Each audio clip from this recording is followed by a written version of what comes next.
What's up? It's your boy, the Ted Smith. Thanks for listening to the Men's Room Daily Podcast. Want more? Check out the greatest podcast in all the land, The Podcast. Be sure to subscribe and listen to a brand new episode every Tuesday night. Unfortunately, what you're about to hear is real. The members of this radio program are simply not that bright, or what some people would call educated. They are merely stupid. They're not trying to offend anyone on purpose. And all have played doctors on TV. You have been warned and are cordially invited to join the party. This is the Men's Room. Forget it, man, and get with the countdown. Get with the countdown. Shake this square world and blast off for Kicksville. The trippers, the grasshoppers, the hip ones, all gathered in secrecy and flying high as a kite. This is the Men's Room with Miles and Thrill. You know what they say, shake your radio more than 3 times, and you're playing with it. You're listening to the Men's Room. Hello, here we go. Welcome to season 17, episode number 3735. Along with Steve the Thrill Hill, the Ted Smith, and Mike Hall. And you are the Men's Room. What's that? Today we celebrate the kickoff of football season on a Bad Choice Friday. The return of Ted versus the FCC, plus headlines, a Men's Room shot of the day, fun with listener emails, and everyone's favorite, TV Time with Ted. Clack, clack. All right, here we go. Someone decided a roof in Brooklyn, needed a 60-ton pool on top. That's not going to fly. Meanwhile, a man walks through New York subway naked, letting his bees flip and flop. Man went to festival, wakes up in a coffin because he was sacrificed to a god. A kangaroo tries to break into a Russian embassy, which some found odd. And a bear in Turkey eats some honey and trips real hard. That is all coming on today's very special episode of The Men's Room. And now, here's the question. Hola, bitches. Good day to you and yours. All right, a man in England bought himself a brand new $285,000 Ferrari 488 GTB. 20 minutes and 2.5 miles later, he crashed it. Meanwhile, a guy here in the States, he spent $700,000 on the extremely rare 2006 Heritage Edition Ford GT. It was one of only 343 ever produced. He owned it for 1 month before he totaled it. But don't worry, it gets worse. In Italy, a man bought a 150-foot, $24 million super yacht. And just yesterday, a month after purchasing it, it was destroyed when a fire decimated it. And in Jacksonville, Florida, a brand new Publix grocery store held its grand opening just yesterday. A few hours later, it was flooded after heavy rain and wind blew through the area. And earlier this year, on his first day on the job, a security guard at a Russian art museum, well, he lost that job because he got bored and drew 2 sets of googly eyes on a painting worth over $1 million. Now, these are all high-dollar incidents that most of us just cannot quite relate to. So here's one a little more down to earth. A couple ordered a pizza through DoorDash. Well, they never got to enjoy that pizza. You know why? Because it was stolen off their porch. Not from your average porch pirate who's high on methamphetamine, but by raccoons. That's right. It had been there for about 2 minutes before raccoons stole it, box and all. Whole thing gone.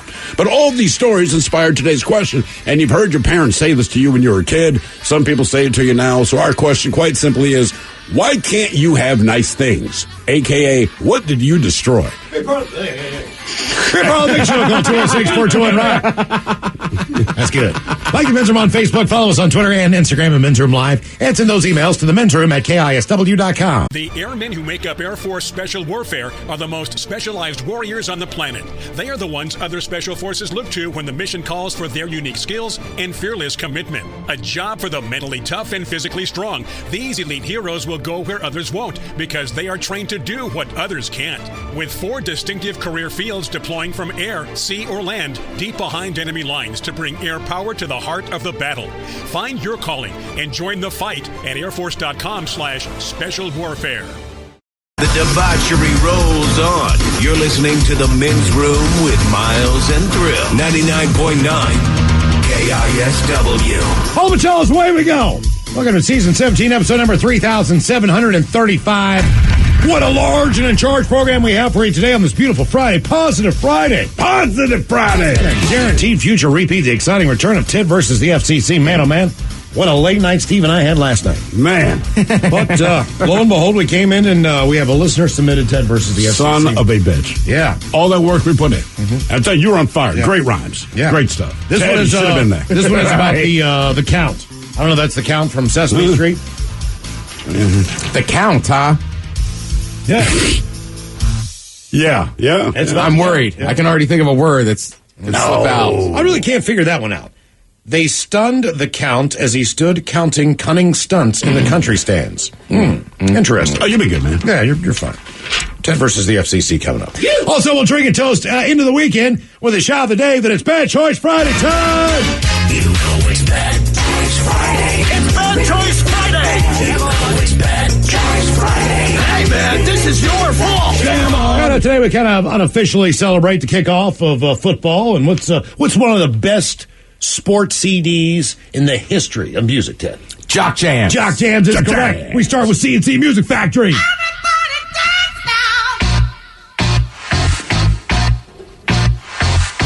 Top to bottom, not a bad song on this album.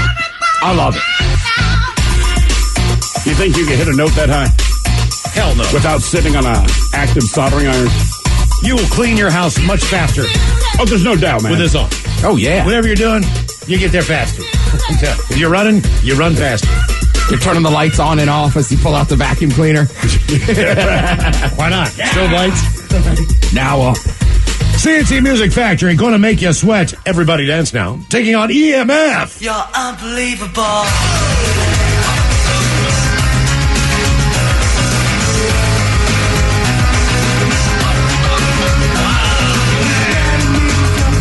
Play this after Drew Lock throws a touchdown.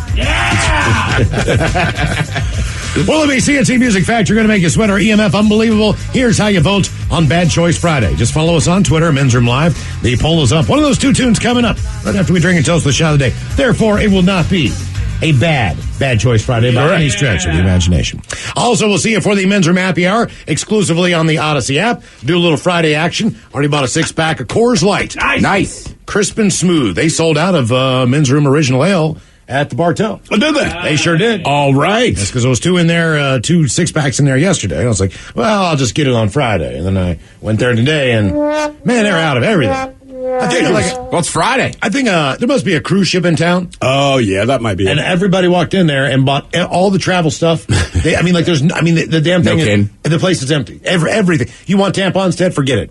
They're sold out. Everything. You name it. Do they still have pads? I'm serious. You look at the shelves; they just got raided in there. So there must be some serious tourism going on this weekend here in Seattle. Our question: why can't you have nice things? AKA, what did you destroy? We'll start with a high dollar offering here.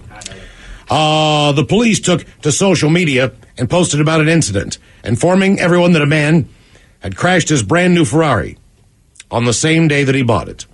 They say handling luxury vehicles can be tricky, and it turned out to be true for a British man who crashed a brand new red Ferrari 488 GTB car while doing a test drive of the vehicle.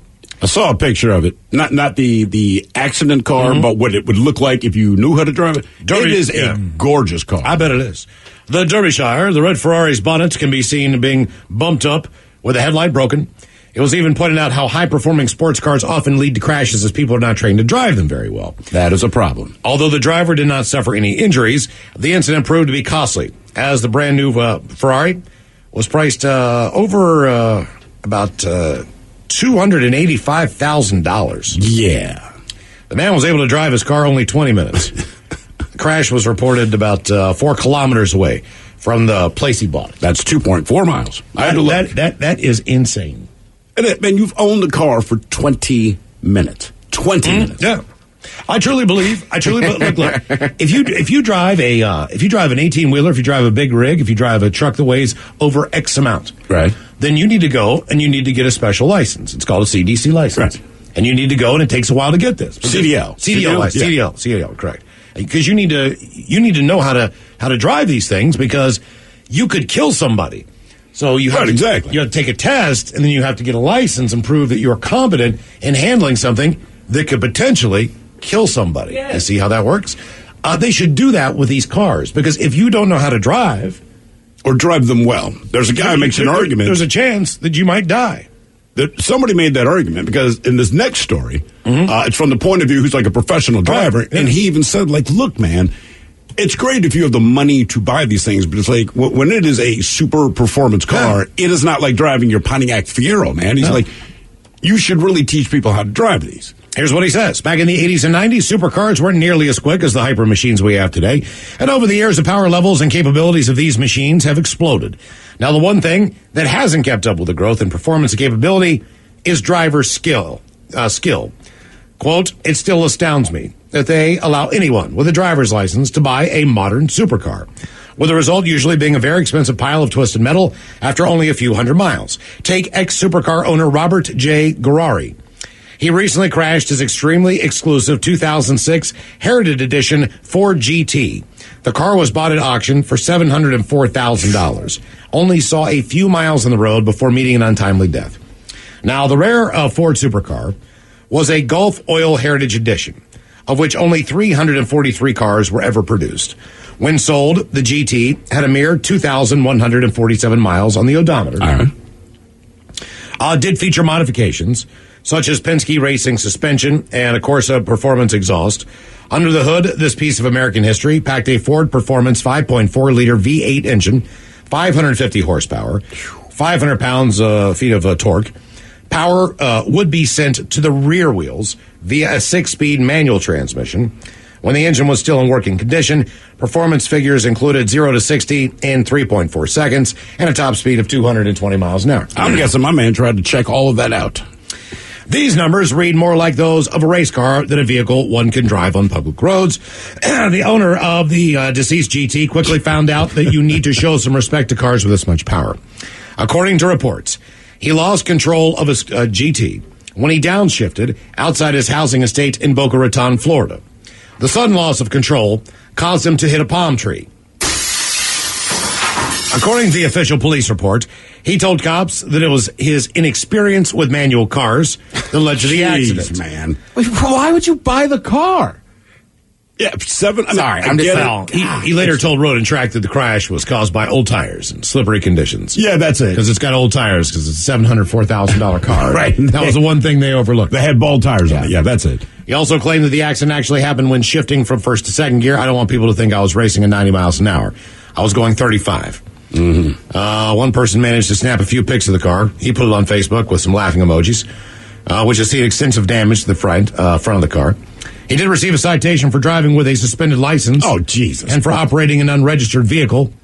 The motoring world should seriously consider special supercar licenses, according to the author, to keep people like this from destroying the automotive history of some of these more precious cars. There's 343 that were ever made. You know what I mean? Like, if you were a collector or someone who respects that, this guy just took a piece of history, basically, and drove it into a palm tree. Somebody here says, I drove my brother-in-law's 2022 Vet and drove 55 miles an hour. Surprised he threw me the keys. I loved it, but afraid to put the hammer down. It has less than 100 miles on it. Yeah. But you did the right thing. You know you wanted to open it up, but, like, I'm not going to do that. No. Right? My neighbor, so he moved in, I don't know, about 2 years ago. And I'm guessing he got a big promotion at work because when he moved into the house, he had a Toyota Tercel that you could hear rattling up the driveway. About a month after he got there, I was like, brand new Vet. Right? He's a doctor, obviously. I don't know if he has his own prep, but good things happen for him. So, like, every Sunday morning, man, he's up early and he's gone. He gets back about 1 in the afternoon. Finally, I asked him, man, what do you do every Sunday? And he goes, honestly, there is a track somewhere south of Seattle. I cannot remember where he said, but if you have a high-performance vehicle, they let you on the track. So this guy had the Mustangs, the Ferraris, and all that, and he's like, if you met him, he kind of sounds like Tiger Woods. You know, he's just kind of a humble guy, but he's like, I opened this mother effer up. And I mean, he's like, I would do it for hours. Just guns this thing on the track. You would never know it from meeting him, but he knows how to drive the car. Are they just down on, like, Pacific Race, like where they do the drag racing? Dude, it might be. I can't remember what he told me, but he said, look, anyone that has these types of cars, you basically, I guess, like once a week, they let you take them down there. And he's like, you cannot believe the cars that are down there. But it's guys with Maseratis and all this. But on the track, now they can drive their Maserati 180. Ted, I think you just missed this weird thing in American motor, whatever. But when we were growing up, I remember my stepfather had driving gloves on the seat of his car. And when he got in the car, it didn't matter if it was 95 degrees with the windows rolled down. And they had like a mesh back to them. The mesh back, they had the open knuckles. Open knuckle mesh. Yeah, I always remember the open knuckles, yeah. But that was the first thing, like you put on gloves, like you were going skiing. You know what I mean?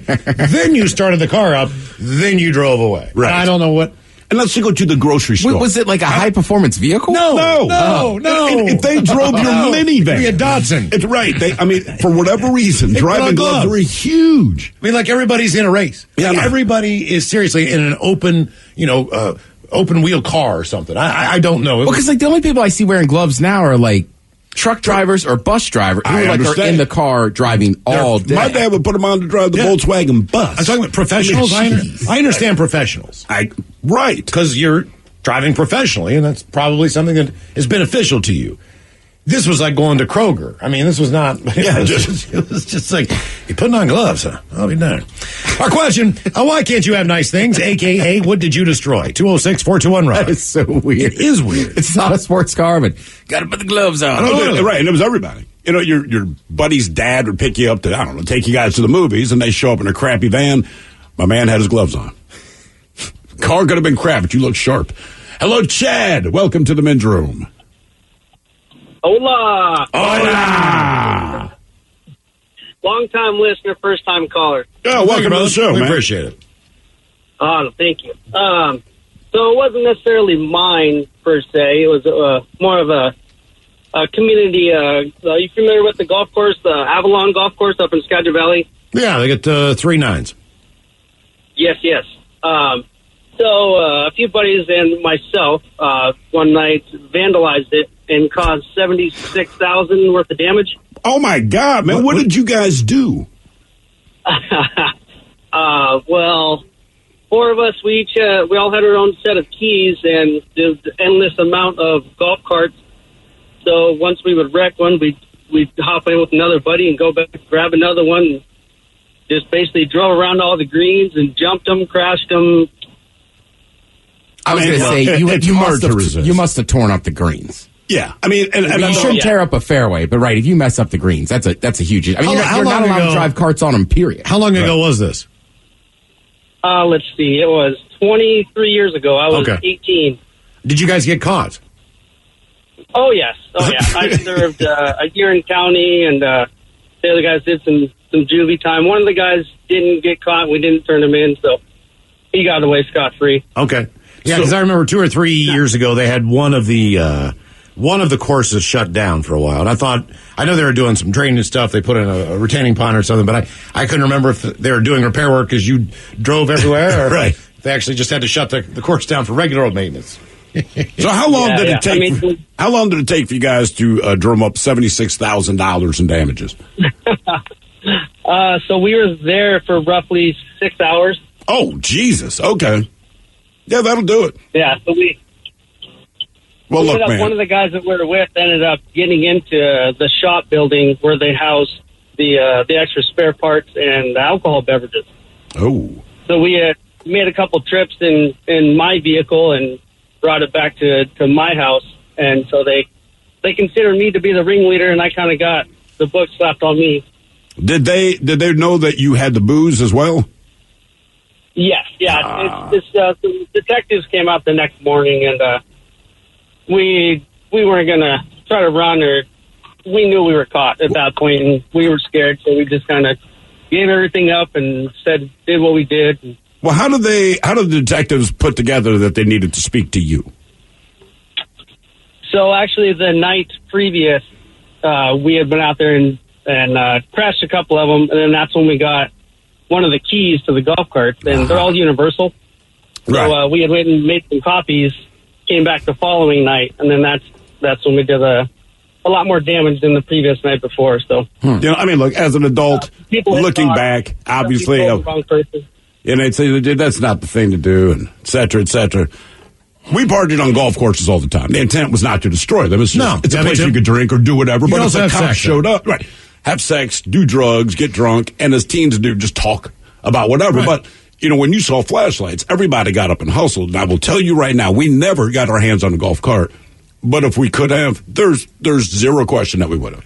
Well, there's lots of room to run. That's what I mean. If you are being chased, and there's trees to hide behind. Not that I've ever done this. Yeah, we used to do it too at the University of Maryland golf course because we knew the road back there. We all lived in the neighborhood, and you would just park your cars when there was no traffic. You'd run over. There was a green right there, and we'd kind of hang out. There's a golf course, 3 blocks away from my house, maybe?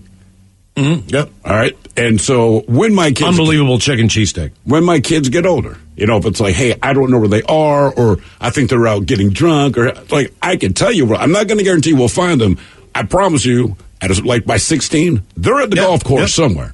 Well, plenty of trees, plenty of places to duck and hide. And if there's a golf course close, that's where your kids are going to go to do their thing. There was a country club that we used to not break into because we really didn't break into it. But did you break into it? No, as you drove into the property, they had a gate, and the gate was locked. Obviously, that was just to keep the car from going through there. You could walk around. Okay. You know what I mean? It wasn't like completely fenced off. It was just this was the gate to the road. So when that's closed. That was a good sign because the person who was the head cook or the bartender or whatever had shut down their area there, so they allowed people to leave. But at hole number 9 and number 10, they had a little stand where they had men and women's bathroom facility, and then they had 2 Coke machines. One was full of Coke, one was full of beer. So people could make the turn, and the beers were 50 cents, and the Cokes were 50 cents. Oh, so come on. We would just wait till dark. And then we would run there, the bag. Right. And we would buy as many beers as we could for 50 cents. Right, the machine's not going to look for your ID. The machine doesn't care. It's just dropping beers. But you didn't steal them. No, we paid for them. That right, exactly. We paid for the beers. It was just the idea of being able to go buy beer. Yeah. For 50 cents a can. Hell yeah. 14, 15 years old, all you got to do is get to the golf course, man. You got beers for whatever you want to do that night. So we just got as many as we could carry. And, they didn't care. They just kept stocking. I was going to say, right, because it's making the money, so what's the difference? Yeah, exactly. Why can't you have nice things? A.K.A. What did you destroy? 206-421-ROCK. 99.9 KISW. The shenanigans continue. This is the Men's Room with Miles and Thrill. Our question, why can't you have nice things? A.K.A. What did you destroy? 206-421-ROCK. Hello, Chris. Welcome to the Men's Room. Hola. Hola. So far in my driving career, I've been in 7 separate collisions. How many of them have been your fault? 3 of them. All right, so what were the scenarios? The first one was on my 18th birthday, and I didn't have a driver's license at that point. Okay, that's problematic. And all it was, I had friends over at my house, and one of my friends needed to leave, but another friend's car was blocking it. And so I asked the friend whose car was blocking, I said, hey, you mind if I back your car out? He said, no problem. Except obviously it was a problem. It was a big Chevy Suburban, and I was just backing out of my driveway. I went all the way across the street and backed into the neighbor's car. Damn, man. You didn't think about hitting the brakes at any point? You just kept going until you hit something? Oh, no, I was going super slow. I didn't know what I was doing. Okay. Let's see. The other one, it was like raining super hard. I was out in Kirkland, and I didn't see the person, and I just tried to make a left turn, and it was too early to make that left turn. Okay. All right. So, yeah. And then so you can't drive, basically? Yeah. You can't drive. Honestly, I'm surprised that I was able to renew my driver's license. I can see where your reflexes might be a little slow. Right. That's our guess. What's your most recent accident? Oh, God. Do you really want to know? Yeah. He asked. It was like 2 weeks ago. Jesus, man. What did you do this time? It was something similar. There was a pole in my way. I didn't see it. It was a blind spot. Tried to turn left and just collided with the guy. Hey, brother, this is what I'm learning. When you drive, you should only make right turns. What do you do for that seems to be. You're never going to make it in NASCAR. What do you do for a living? Uber driver. No, but I work at a dealership. Oh my God. Tell me they don't let you move the cars.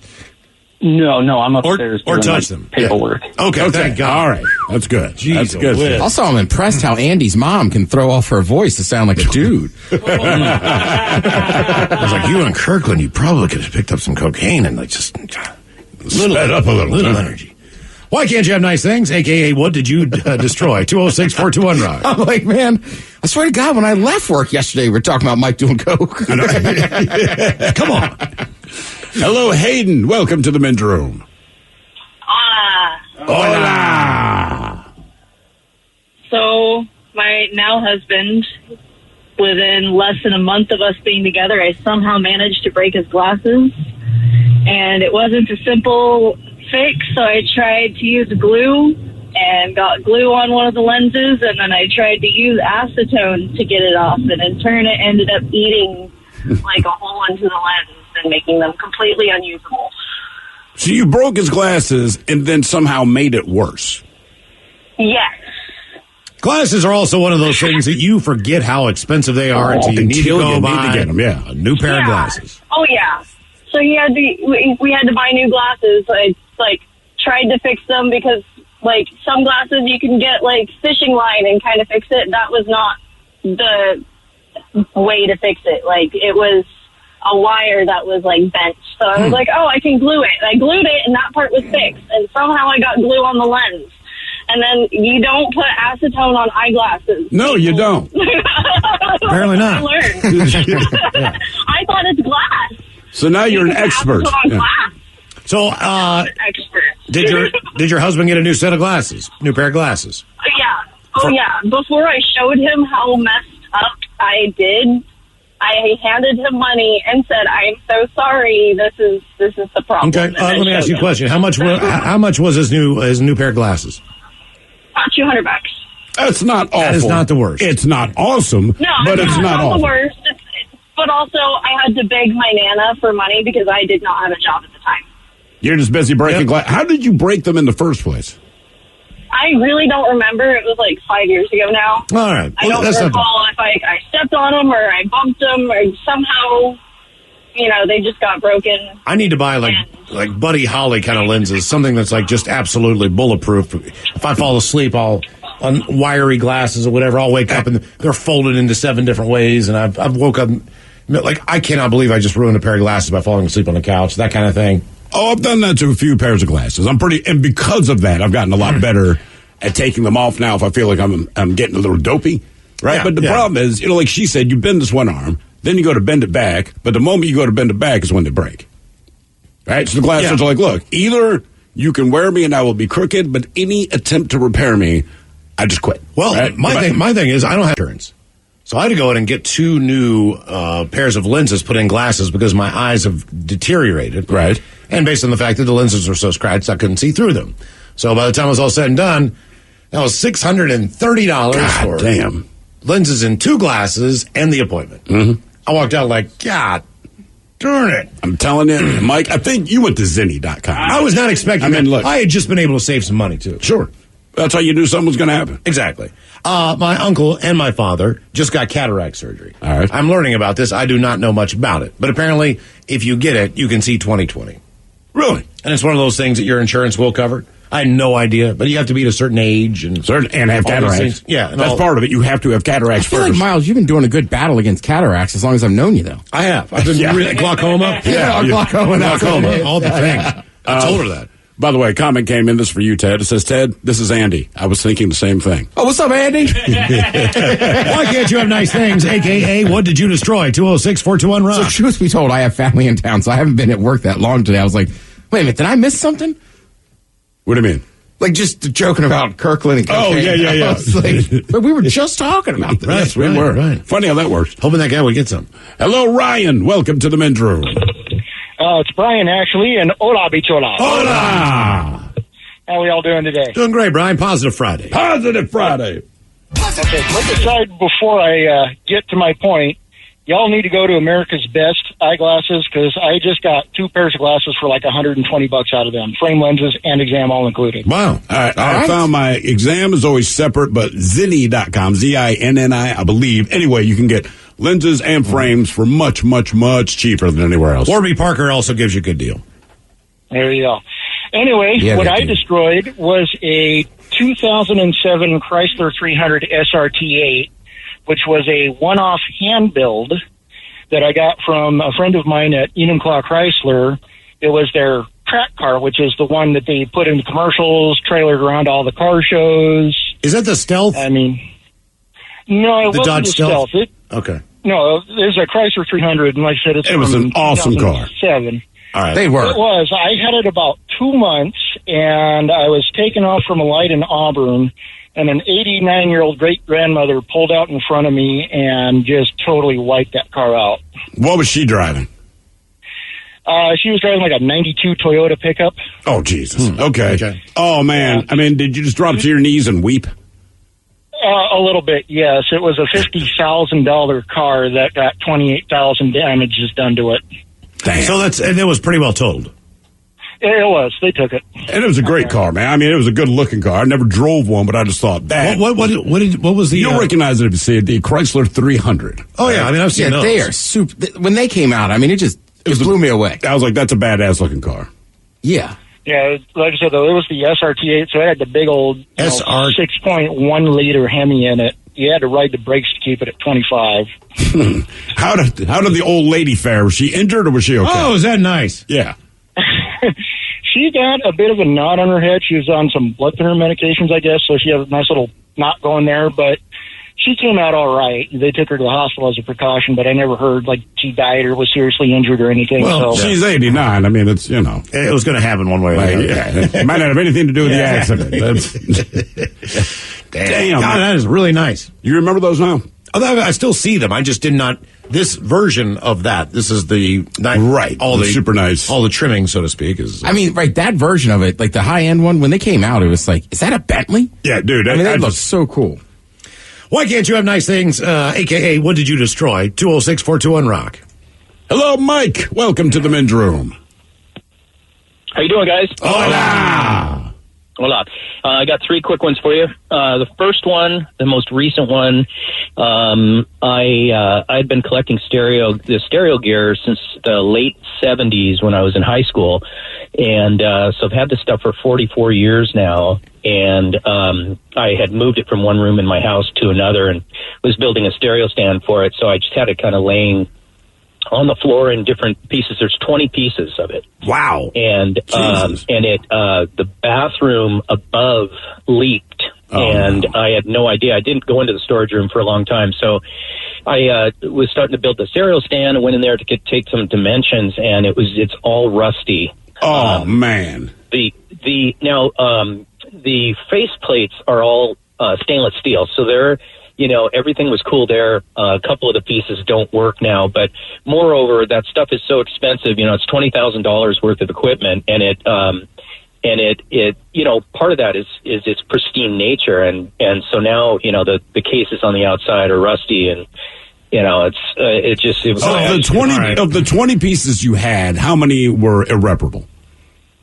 I think there's probably 3 or 4 of them that don't work. And luckily, like the tape deck is $3,300 used. Jesus. And what kind of stuff were you buying? Marantz? No, it's phase linear. Huh. Okay. Is that rag mounted stuff or is that stackable? It's all rack mounted. Oh, so damn. Okay. Yeah. Yep. It was state of the art stuff back in the 70s and 80s. Do you actually have cassettes to play? I don't, and and I wouldn't. But my last acquisition was the turntable, which I paid for $1,000 for, and I just got that not too long ago. So I have every piece that was ever made of the Series 2 phase linear stuff, and I've got every amp, every preamp, the tape deck, the turntable. And I bought the turntable from a guy in New Jersey. I mean, you just can't find this stuff. Oh no! Look, man, I'm getting myself back in the market to get a very nice turntable, a very nice amplifier to go with it. And it's one of those things I'll have to ease the wife into it. But as someone who really likes vinyl, I just want to update my turntable. But you're not kidding, man. Like, when I was growing up, you get a turntable, $15, you could get a turntable. It wasn't necessarily the best, but you could, man, they are, it's a quality one. If you Google the phase linear, with a, pH, it's just really cool stuff. And it was, the first purchase I ever made was a 1,000-watt amp. And that D500 is almost impossible to find. It weighs about, 75 pounds. And it was just a lot of the bands back in the days used those for powering up their systems and all that kind of stuff. My second loss was just about 5 months ago. I had a 15-foot enclosed car trailer full of 1968 and 1971 Camaro parts. And I have two 1968 Camaros that are just rollers that I was, going to renovate for my grandkids, and then a 71 RSSS split bumper. I wish you were my granddad. Oh, no. I know, right? Yeah. And so I had them parked at my property up in Oak Harbor, and I just, I'd been up there for years, and I finally sold the property, went up to get my trailer, and it was gone. And the neighbors said, yeah.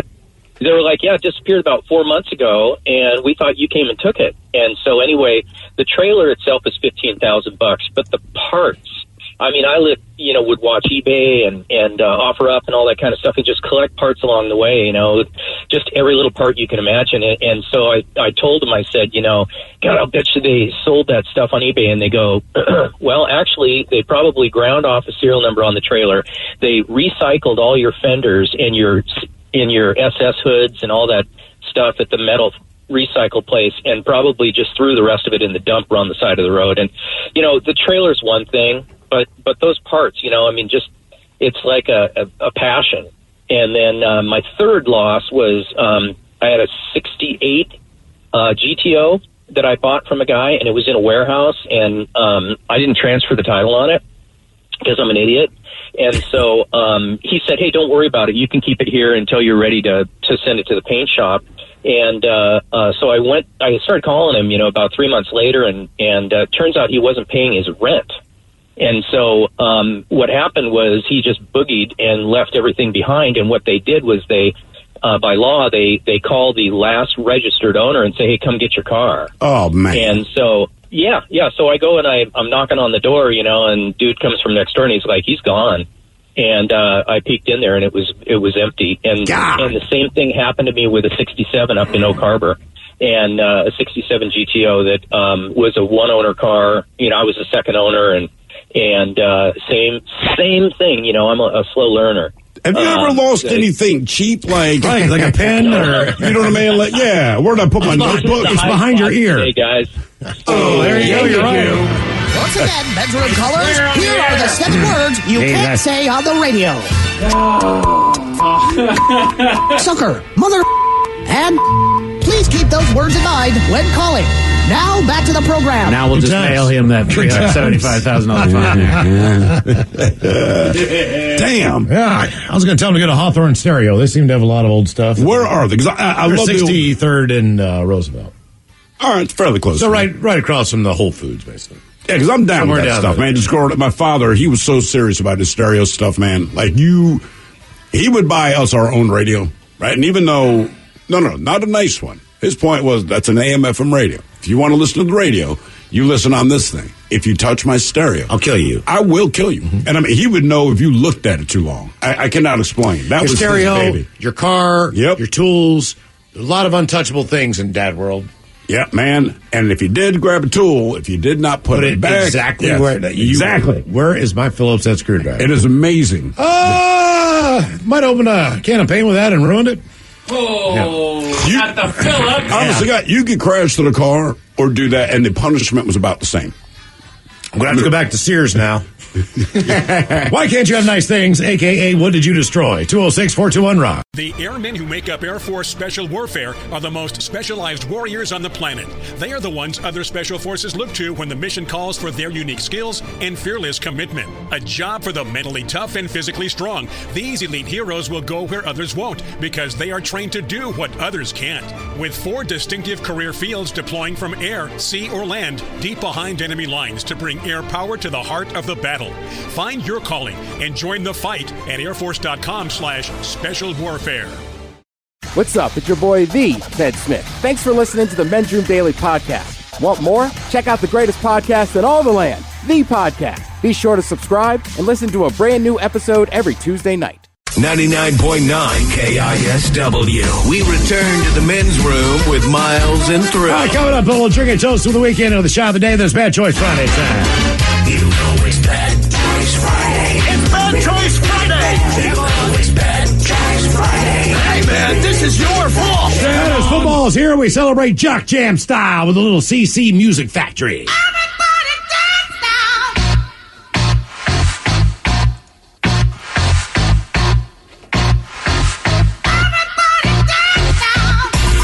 I'm not much of a dancer, but I do dig this tune. Whatever happened to CNC Music Factory? Oh, one of the C's left the group. So it's just C Music Factory? Yep. And nobody wants to see Music Factory. That's why they shut down the factory. It's just CNC Music. Yeah. It's all online now. They don't even have a storefront. They unionized, yeah, and they shut it down. CNC Music Factory going to make you sweat. Everybody dance now. Taking on EMF. Unbelievable. Oh! Why can't we just call them M? I like that M band. I mean, I know it's the point of Jock Jams, but this song does make me want to warm up. Sure. What happened to EMF? F left the group. Damn it. And they formed C and F Music Factory. Now they're just... everyone's confused. Right. There's EMC now. And then R joined, and then they were REM for a while. Yeah. It got different and weird. Whiny. Sorry, Brad. EMF and Unbelievable taking on CNC Music Factory. Going to make you sweat down. Here's how you vote. Follow us on Twitter at Men's Room Live. Get to voting. One of those two tunes coming up right after we drink and toast the shot of the day. So not necessarily a bad choice today on a Bad Choice Friday. Thank you, by the way. We've had a couple of people comment who went out and found the San Juan Salsa Company's new Men's Room Roasted Red Salsa. It is fantastic. There is a list that's continually being updated right now at KISW.com of some of the locations. Correct. That are carrying the salsa. So keep in mind, as we kick off football season here unofficially over the weekend, what is better than almost anything with football? Chips and salsa. Get some chicken wings in you. Do the thing. Location-wise, if you happen to be in Edmonds, I'll give you one real quick. Country Farms in Edmonds on Highway 99. They now carry the Men's Room Roasted Red Salsa. Tasty and delicious. All right, question, why can't you have nice things? 206-421-ROD. Hello, Ian. Welcome to the Men's Room. Aloha, bitches. Hola. So why can't you have nice things? Buddies, and we're up there at painting the grass of the gorge. That was the year that we had Alice in Chains, Jane's Addiction. Yeah, Avenged Sevenfold was awesome. Yeah, they put on a barbecue. Coheed and Cambria. Miles and I got in trouble for our promotion staff had those little shoulder walkie-talkies. Oh, yeah. So anytime we found a promotions guy, we'd run over like him and just say dumb stuff to them. Sorry, we didn't catch that. What did you order? Like blueberry pancakes or something? I just go through the drive-thru every time I got on one of those. But you would see like band managers scrambling to get. I think you said we need a stack of blueberry pancakes for Jane's Addiction or something. But when you say anything through these radios, everyone responds. So we'd see people running around until our boss was like, "Listen, man."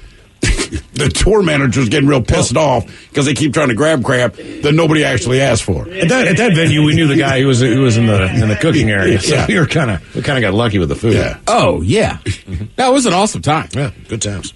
Alice James is requesting 2 bottles of Jack Daniels. You can hand it to the guys in the bedroom. Hey, you know what else? Forget that. And Thrill lost a hoodie I loved as they cruised by on a golf cart. How did I lose a hoodie? What happened? She said, "Hey, it's chilly this morning." I said, "You can borrow this hoodie." And then what?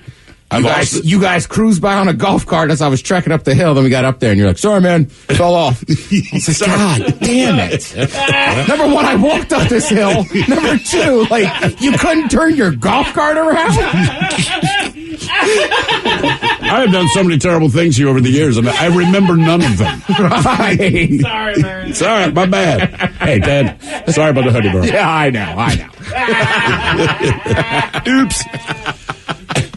So that's why Ted can't have nice things. So why can't you have nice things there, Ian? We end up back at camp day 2, and we're partying along in our camp, and I decide to stand up out of my camp chair and go straight through our table that has all the booze. What, you fell through it? I fell straight through it. The thing I saved was the only booze that actually was full was the half-gallon of Captain's. All right. Okay. All right, well, it's not. I look at everybody like, I got the Captain!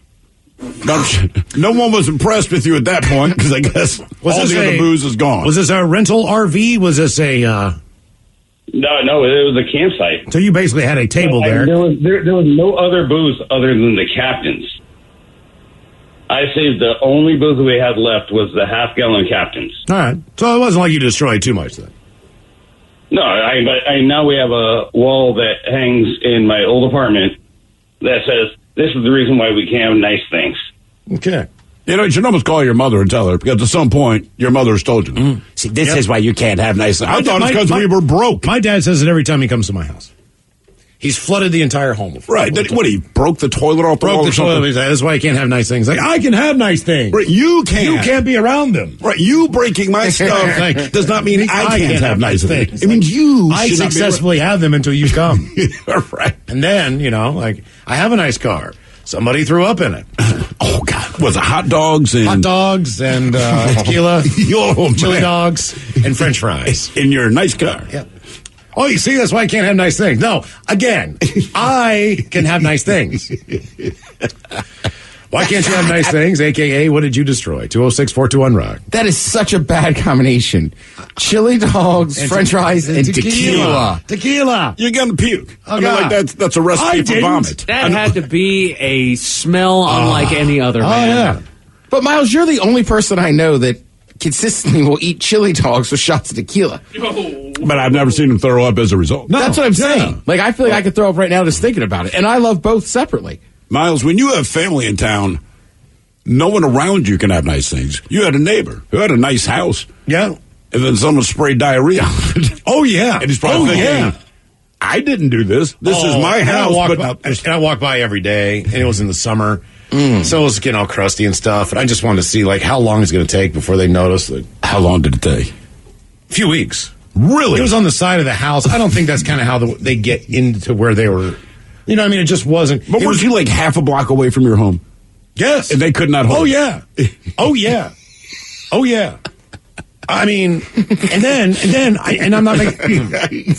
You're right there. And then I'm not making this up about. This relative is there at my house for 4 days. Okay, and we're at a bar, and I think we're just like picking something up, or maybe we're getting ready to go to dinner. But I think we just stopped in for a quick beer before we went home real quick and got dressed and take a shower and all that stuff. And we're at the bar, and he goes, "Hey, man." I was like, "Yeah." He says, "Hey, man, do me a solid, man, when we get back. I think I want to jump in the shower, man. You got any soap I can use?" I was like, "Oh, there's no soap down there?" He's like, "Well, I don't." Yeah, he's like, "I didn't really look, but I'm pretty sure there's soap down there." He's like, "Well," he's like, "Yeah, I haven't been in there yet." And I was like, thinking to myself, you got here Sunday night. It's Monday, Tuesday, Wednesday. Jesus, it's Thursday. You haven't showered in 4 days. You're sleeping in my bed. You crapped on the side of someone's house and didn't wipe. And you didn't have any toilet paper. And you this was like 2 days ago. Oh, and you still haven't showered. Oh my God! You haven't showered. This was after he pooped on the side of the bed. Oh yeah. Oh my God. Oh yeah. I just took a poop. I just took a poop at work in the toilet. I want to take a shower right now. Oh, I'm serious. I was like, oh my God. Because I thought about it. I was like, I'm going to burn this bed. And then every time and I had a decent couch then. It was like really nice and soft and plush. And it was cloth. And he would just sit. I was just like, because I could see the couch going, no, don't sit on me. Dirty ass. If the couch could talk. Why can't you have nice things? 206-421-ROCK. Hello, Al. Welcome to the men's room. Hola. Hola. So I went through 7 cars in high school. In high school? 70 in high school, yes. Huh. My first one was a 70 Impala, 1976. The whole not knowing what you're doing and turning the corner and you see a straight stretch, pin the throttle. And the road teed. There was a stop sign, the road teed. Me and my brother rolled the car a couple of times. And then got 57 Chev, smashed into a tree. A few weeks ago, you guys were talking about rednecks and alcohol, and I can tell you from experience, a true redneck, his favorite alcohol is alcohol. I started laughing as soon, just the way you said rednecks and alcohol. I was like, oh, he's in. So So anyway, and that's pretty much alcohol is how I went through 7 cars in high school. And I wish I had any one of them back. You know, I was going to say, the cars you rattled off. Yeah, I think, you know what I think it is? I think you're old. Yes, I graduated 76. That's what I'm saying. So. Today, they would. Oh, yeah. They've got laws in place now. I don't care what state you're in. Like, after your 5th one, they'd be like, dude, no. Right, no more cars. You're going to have to get retested when you're 18, but you can't drive anymore. Well, and back then, remember, it was not illegal to outrun the police, or it wasn't a felony. If they caught you, then they could write you for the stuff, but they had to catch you first. Are you serious? And, yeah. That explains my father's driving. Yes, we used to go out and actually, we knew where which cops had the slower cars that we could outrun and get them to chase us just so we could say we outrun the cops again. And, a lot of it was alcohol induced. But wrecked a 69 Mach 1, 57 Chev, 65 Chevelle, a 67 Grand Sport, and a 66 Mustang. When's the last time you had a cop chase you? It was when I was way back then. I don't do that stuff anymore. Okay, that's the right answer. I had a cop chase me in Oregon not too long ago. Wait, I was humming, right? And it took him a while to be able to turn out on the road, and then I got on a 2-lane road. And then I cooked it, but he couldn't really, because where he told me he'd taken it or he'd gunned me. Yeah. I mean, that was 4 or 5 miles back. Oh, so we had to go over a 2-lane bridge that he couldn't get around. I'm figuring out my way around things. Did you know he was behind you? No. Oh, no. He said, "Do you know how long I've been following you?" And I said, "I honestly did not know that you had already." That is the right answer. I mean, I didn't. Honest to God, I had no idea until I'm like, "Oh, there's a cop behind me." Boo! And I'm like, "What in the hell?" What? And he's like, "Yeah, I got you going." And I was like, he looked at me. He's like, "Why are you doing that?" I was like, "Yeah, I'm just doing that." Yeah, write it down. I got to see that. I was on a 2-lane road. I'm a 2-lane road, dude. It's a 380 ticket. So, are we talking tops 55? Speed limit? Maybe 60. I don't know. I mean, I was just. Because he said something about going to jail in that one. Meant to say, nice bracelets there, Miles. He brought the thing down. I was like, man, oh man. I had no idea. He's like, "Did you see me?" I was like, "No, if I saw you, I'd have slowed down." Look at what the speed gun said. Yeah, no, I didn't see you. Exactly. Come on, man. "Did you see me?" "No, I would have slowed down." Look, eyes on the road. Safety first, bro. Man, you know me. I slammed on the brakes. Why can't you have nice things? AKA, what did you destroy? 206-421-ROCK. That is unbelievable. Hello, Jarrett. Welcome to the men's room. Hola. Hola. All right. Well, I've been listening to you guys for about 4 years now, and I just wanted to say I love the show. Oh, thank you, brother. I've been listening for a long time. First time caller. Nice, man. All I right. appreciate that. I'm glad you destroy stuff. Welcome in. Yeah. I wanted to give a quick shout out to my Uncle Bob. He's the one that put me on. He gave me a men's room beer a while ago, and 4 years ago, I guess, and I'd never heard of you guys before, and he gave me a beer, and I started listening to you guys, and I haven't stopped since. So. You know what, man? It's kind of weird. Sometimes there's a reverse mechanism on that as far as the beer goes. Right. You got people who love the beer who didn't even know there was a radio show because they never bothered to read the bottle, which I don't blame them. I don't read bottles. I'm not going to read the bottle. But in that instance, there's a lot of people who've learned about our show through the beer. Mm-hmm. A lot of people learned about the show through the salsa, or they will, or the sausage. Hopefully. And the salsa as well, hopefully. By the way, the salsa, Yakima fruit stand, already sold out of the salsa. Oh. I mean, that sucks, but also good job, people. Yeah, Going out there getting it. Maybe they only have one container. Okay. So why can't you have nice things, Jarrett? All right. So I got drunk on your beer and wrecked my car. Right. Earlier today, I got home from work, and my fiance, she babysits in a really nice neighborhood where the houses are like $1 million, $2 million, really very nice neighborhood, mansions everywhere. And she was driving through, and she saw a dresser that they put on the side of the road that needed to be picked up. And she asked me if I'd go get it, so I got in my truck, and I went and I picked it up. And she said a little further down there was a nice grill, and it was a propane grill. And I picked that up too, and I put both of them in the back of my truck.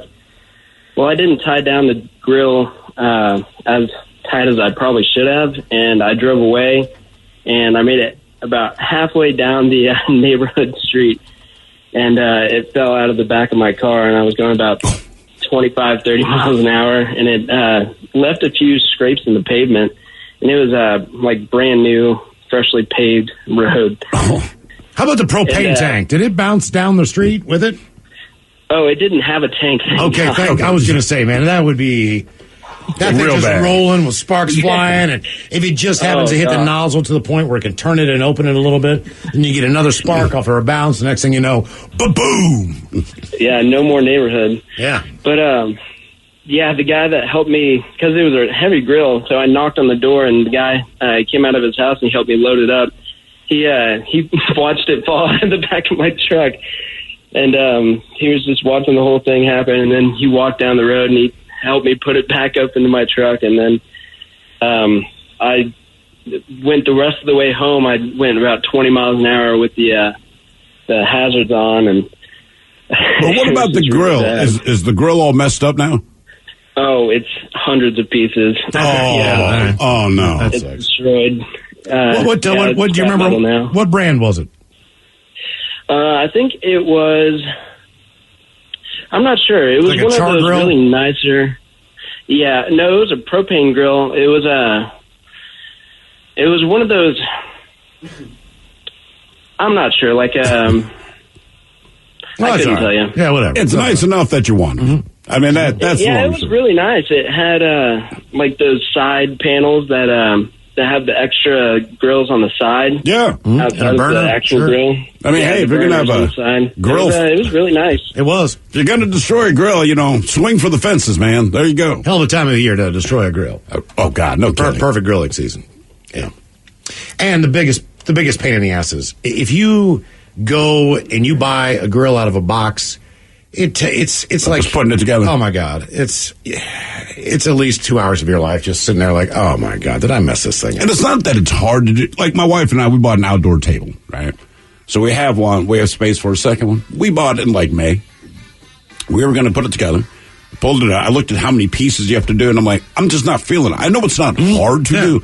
I don't feel like dealing with that many small pieces. So it's been in the garage for like 3 months. We'll get to it. Right. We will. We keep saying that to each other. Dude, one of my last grills, I just bought at Ace Hardware. And I was like, is this one for sale? And they're like, the display model? I was like, yeah. And I'm like, it's already put together? I'm like, yeah. It's cheaper as it's display model. I was like, I'll take it. Yes, but it's already put together. Why can't you have nice things? 206-421-ROCK. The men's room returns with Miles and Thrill. Going up. Exciting return of 10 versus the FCC right after emails on our question, why can't you have nice things? 206-421-ROCK. Hello, Mike. Welcome to the men's room. Hola, everybody. Hola. So the headline here is, I destroyed a Tesla Model S while recording tire sounds for a racing video game at Willow Springs Raceway in California. How did you destroy it? We rented a Tesla from a place in Santa Monica, drove it 2.5 hours out to Willow Springs. We had rented the track for the day. So we wired the car up with microphones, and I'd researched it prior to going out there and seeing YouTube clips of Teslas doing burnouts all day long because they make so much power. And so I thought, oh, yeah, we're going to get to do this no problem. So we get out there. We've rented a stunt driver for the day as well. And we get up to the skid pad up at Willow Springs. And we're standing around with our microphones, got the car all wired up with microphones. We tell the stunt driver, all right, hit it. And he goes to do his first 180, and it just won't break loose. Like, it won't skid. It doesn't want to do a burn. It just thinks there's so many electronic controls in a Tesla that it doesn't want you to do that. Right. Like, it doesn't want you to have fun with it because it makes so much power you can kind of kill yourself pretty easy. So then we go out to the Tesla owners forum, and we could see, there's threads of, hey, here's how to get your Tesla, how to do burnouts, and it involves pulling fuses. So we pull the traction control fuse, we pull the stability management fuse, we send the car back out onto the skid pad, and we tell the stunt driver, all right, hit it. And he hits it and does the most vicious burnout you've ever seen. and then you hear this horrible thunk grind, and then just this gunk, gunk, gunk, gunk, like something destroying itself coming out of the car. And the stunt driver immediately stops, rolls down his window, and he's like, well, I don't think this one's going to be a software issue, guys. I think I think we got a small hardware problem with the car. So are you kind of like a professional video game Foley artist? Yeah, I'm a sound guy. For a long time, I was at this time, it was probably 5 years ago, I was working for Sony PlayStation as a sound engineer.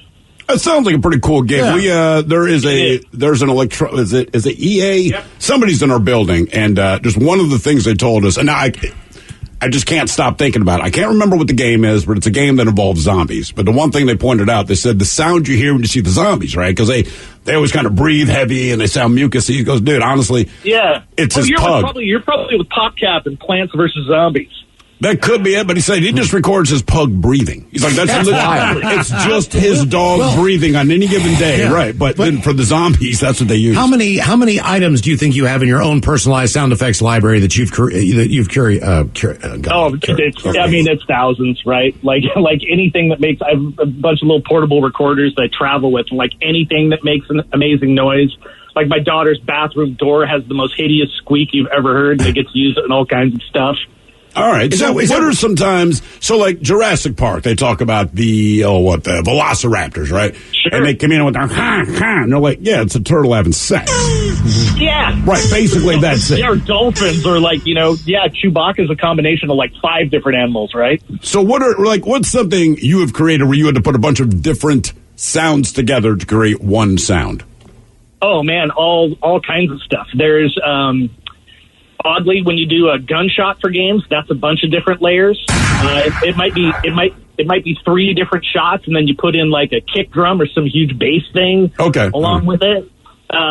Creature sounds are often, probably 5 to 10 creatures when you do that sort of stuff. Sometimes car sounds. You can sort of fake stuff to kind of get car sounds that way. Do you have the ability to record because you're always listening for stuff, right? So no matter where you are, if you hear a certain sound, something you want to record it. So are you able to do that? Do you just do that with your phone, or do you have like a little mini recording device, or what do you do? Oh yeah. I've got a bunch of little handheld kind of higher quality handheld recorders. Just like, oh my god, this thing makes a really crazy noise. Let's catch 30 seconds of this. How many times have you approached a stranger? Because if you're at a restaurant, you realize that the kitchen door, every time they go in and out, there's something about the sound that you can use in the future. I mean, if you ever approached anyone and said, look, this is going to sound crazy, can I open and close your kitchen door 3 times and record it?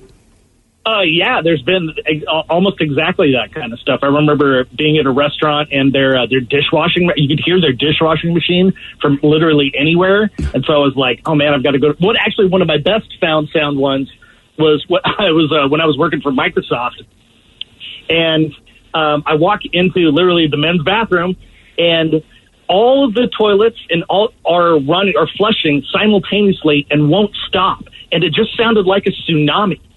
And so I ran back, grabbed my portable recorder, recorded this thing, and it was just this huge swirl of watery white noise, and we called it the endless toilet. And we recorded like probably 8 minutes of this thing, and then it got used in like every video game for like 2 years from that on. Huh. Now, have you found that it's impossible to enjoy? Like, I've always said, if you're a movie critic, it's got to be impossible to go to a movie on a date and just enjoy it, without breaking it down. So if you're watching, I don't know, an Avengers movie or all these big production things where there's tons of special effects, are you kind of analyzing every sound you hear, wondering how they created it, or you're identifying how they did it, etc.? Yeah, a little bit. For the more interesting stuff, yeah, like something usually sticks out to me if it's really good or if it's really bad. Like, I remember going to see one of the original, I think it was either Iron Man 2 or 3, and at the end of it, a bunch of us sound people went to go see it, and at the end of it, I was like, wow, I wonder what they spent on anvils for making sound for this game. Oh, right. Like, literally, everything was doing just these huge metal anvil sounds. We were like, okay, I can see they Foleyed the hell out of this. But does that ever ruin it for you, right? Because I'll watch Iron Man, and I get what you say. He's walking around, thudding around in this big, heavy suit, right? Yeah, if the sound is kind of objectively lousy, then yeah, and especially if it like comes up a lot, like if there's a creature sound and it's horrible and they play it on, you're like, oh my god, yeah, it kind of sucks me out of the. What is the worst creature sound you've heard in a movie? Like one where you just couldn't get past it? Oh, well, I mean, it's almost like kind of however they did, and it's mostly straight voice, but there's some effects in there as well. It's whenever I hear Jar Jar Binks speak in that Star Wars he's Jamaican. movie, He's Jamaican.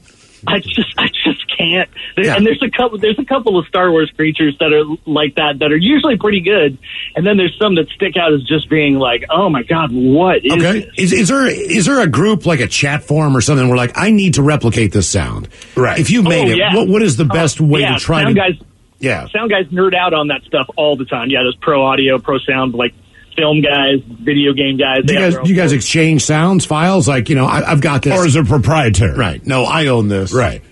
For stuff you've recorded yourself, it's the free market, man. You can just trade for whatever you want. Like, I need, if some guys are making very, very realistic stuff where they're like, oh my God, I need this particular bird from the Amazon forest. Or if you were a guy like me who was working on racing games, we were like, I need exhaust pops from a 1970s Lamborghini Miura. Does anybody have something? So you really are that nerdy where specifically, if that car is in that game, I was working on I worked on, when I was at Microsoft, I was on Forza Motorsport. When I was at Sony, I worked for Gran Turismo, which are very nice. Realistic racing simulators. Now, Are you that nerdy about it? Because a lot of the people that play it would recognize, like, that is not what a Ford GTO sounds like. Exactly. Like, whenever you do sound for a car, it would come out in the game. Like, we'd upload a DLC pack to the game or wherever, upload a new car to the game, and within hours of us adding this car to the game, there'd be some dude who's ripped YouTube footage of, hey, here's the car in real life, side by side with, here's the car in Gran Turismo. What do you think? And then comments, and so that was the bar we were always trying to hit after a while was, can we hit our own, can we pass the YouTube nerd? Right. Okay. Fair enough. Interesting. It is a fascinating job, man. But again, just to my point of, there's, like, put it this way. We can't listen to the radio. If we go out of town. Oh, my God. We can't. Well, it depends. We can do it. It depends. But we can't not express our criticism or critique of anything we listen to. It's period. Okay, so the FCC, it's a national governing body as far as radio goes.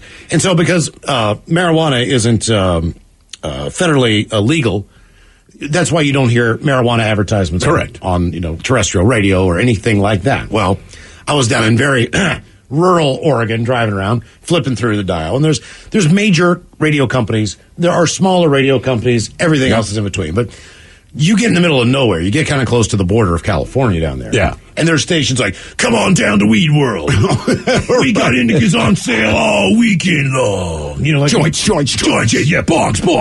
Arena. This is illegal. Like, you can't do this, but they just, the hell with it. They're not being come make us stop. Like, who's going to stop us? Exactly. We're a mom and pop radio station. We're getting by. Like, we all grow weed here. Like, weed was legal before anybody even said it wasn't. Like, right. So it's just like, oh my God, they're running a weed spot. Like, this weekend we'll be broadcasting live from Weed Brothers. I would love to be able to do it. We can. It's like, oh my God, people.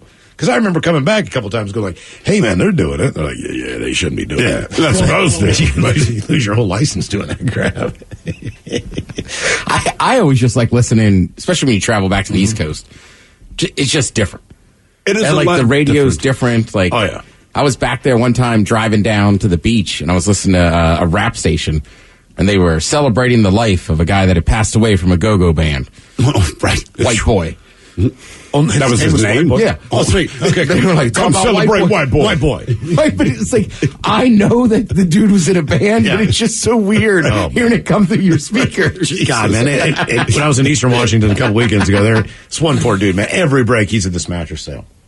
Every single time they go to commercial. It was the only commercial. But so it's like, we'll take a break. The commercials are 4 or 5 minutes long, whatever. Yeah. But there are 4 or 5 different commercials. Not on this radio station. Not this day. He's just talking for him. Oh man, so many mattresses. I'm just thinking to myself, man, if you haven't gone and shopped for a mattress, it is the weirdest thing in the world. You lay there for a second like, could I sleep here? Right. You kind of halfway roll. I'm going to roll again. Then you go to another mattress. It's the most boring thing in the world. I can't tell the difference half the time. You just kind of lie. You go from one field to like, okay, can I sleep here? And the guy's like standing over you, like, what do you think?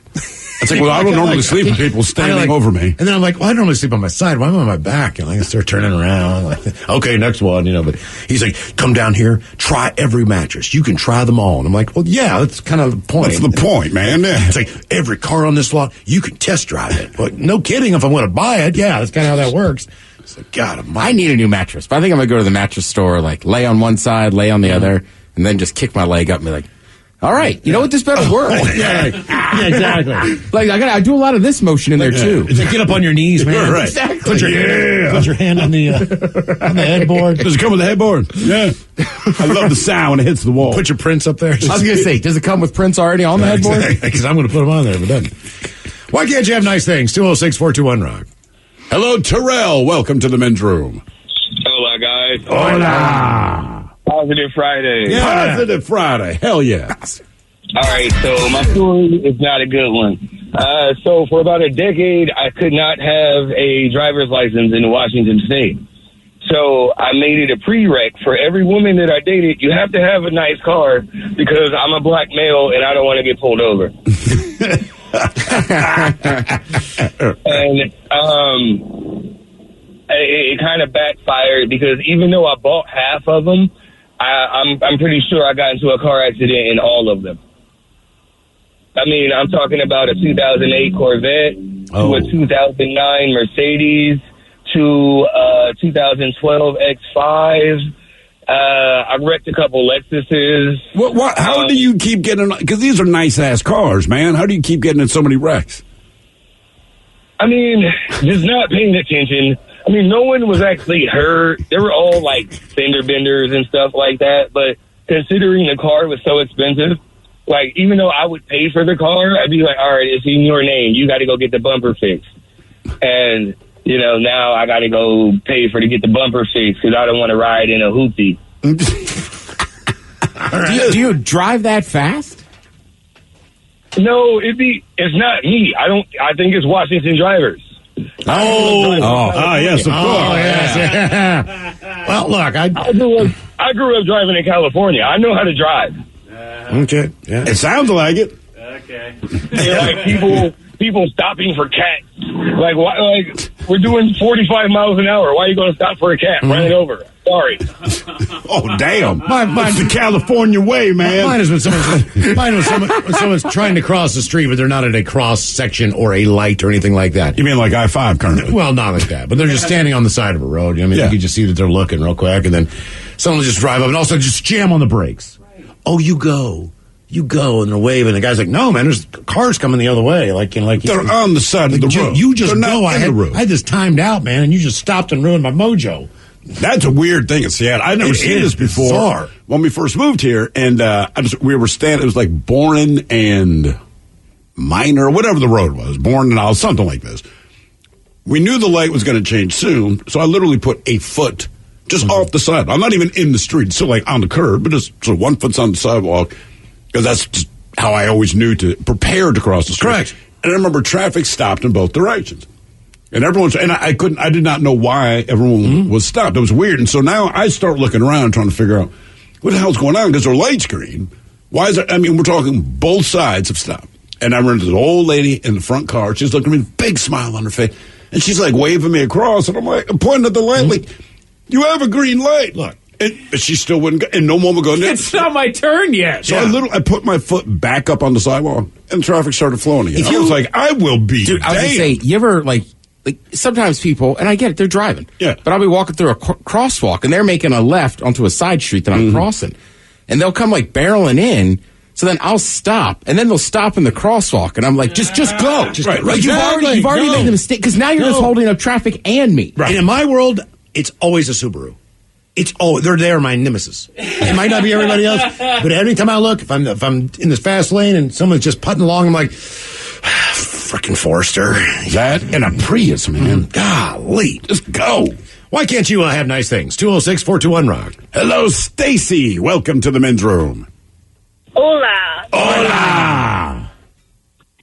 So today I was work. I work over at Terminal 91 today, and I was taking my work dog for a little potty break at the dog park behind.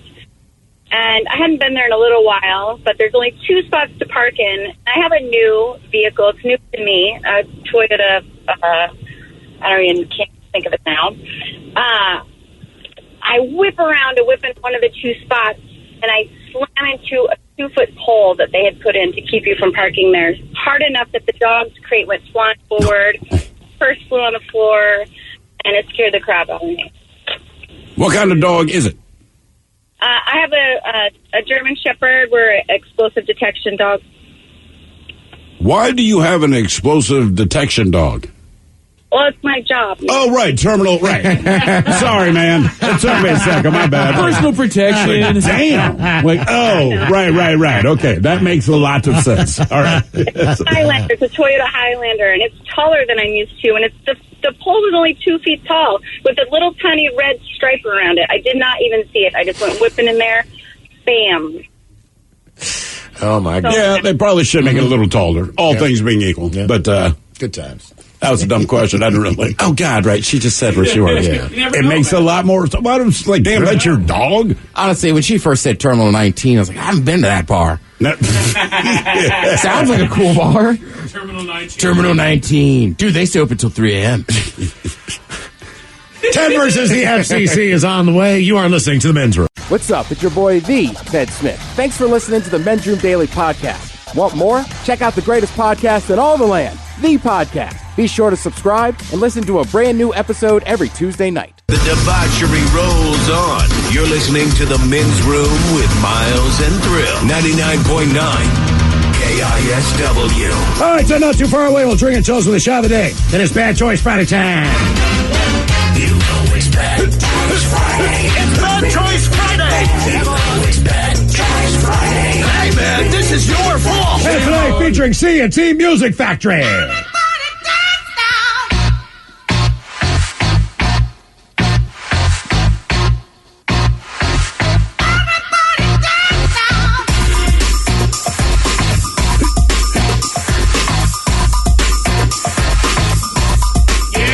They're encouraging people to dance.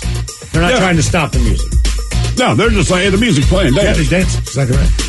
Gonna make you sweat from CNC. Take it on EMS. You're unbelievable.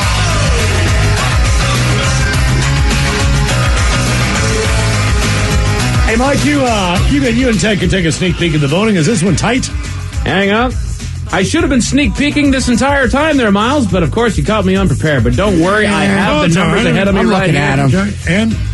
It's leaning in one direction. All right, if it's leaning in one direction, get a vote right now. Follow us on Twitter at Men's Room Live. Get to vote. One of those 2 tunes coming up right after we drink and toast with the shot of the day. Either EMF or CNC Music Factory. That's why they play all 9 innings. That's it. That's right. Now it's time for a few emails from the Men's Room at KISW.com. You've got mail.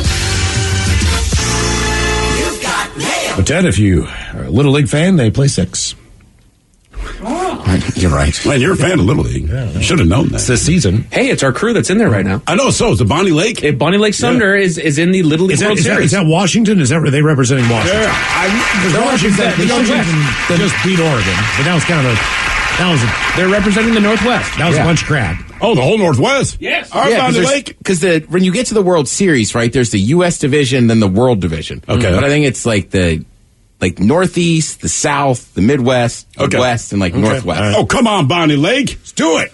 Yeah, man. Before the Lahar. Have you ever? There's a 30 for 30 about the team from Kirkland, like in the 80s or early 90s. Oh, really? Yeah. They're on 30 for 30, though. Yeah. Well, they won it. It was so rare for an American team to beat, I want to say, Taiwan back in the day. Okay. Oh, okay. Who's our nemesis now? Is it Japan? Seems to lay an ass whipping down every so often. Man, it might be one of the Caribbean nations now. Oh, really? Yeah. Huh. I just want to make sure that all these birth certificates are correct, you know? He might be 14 years old. You never know. What does he have? Chest hair and a neck beard. Exactly. I believe the kid you were thinking about was Danny Amonte. That is correct. I went to college with that guy.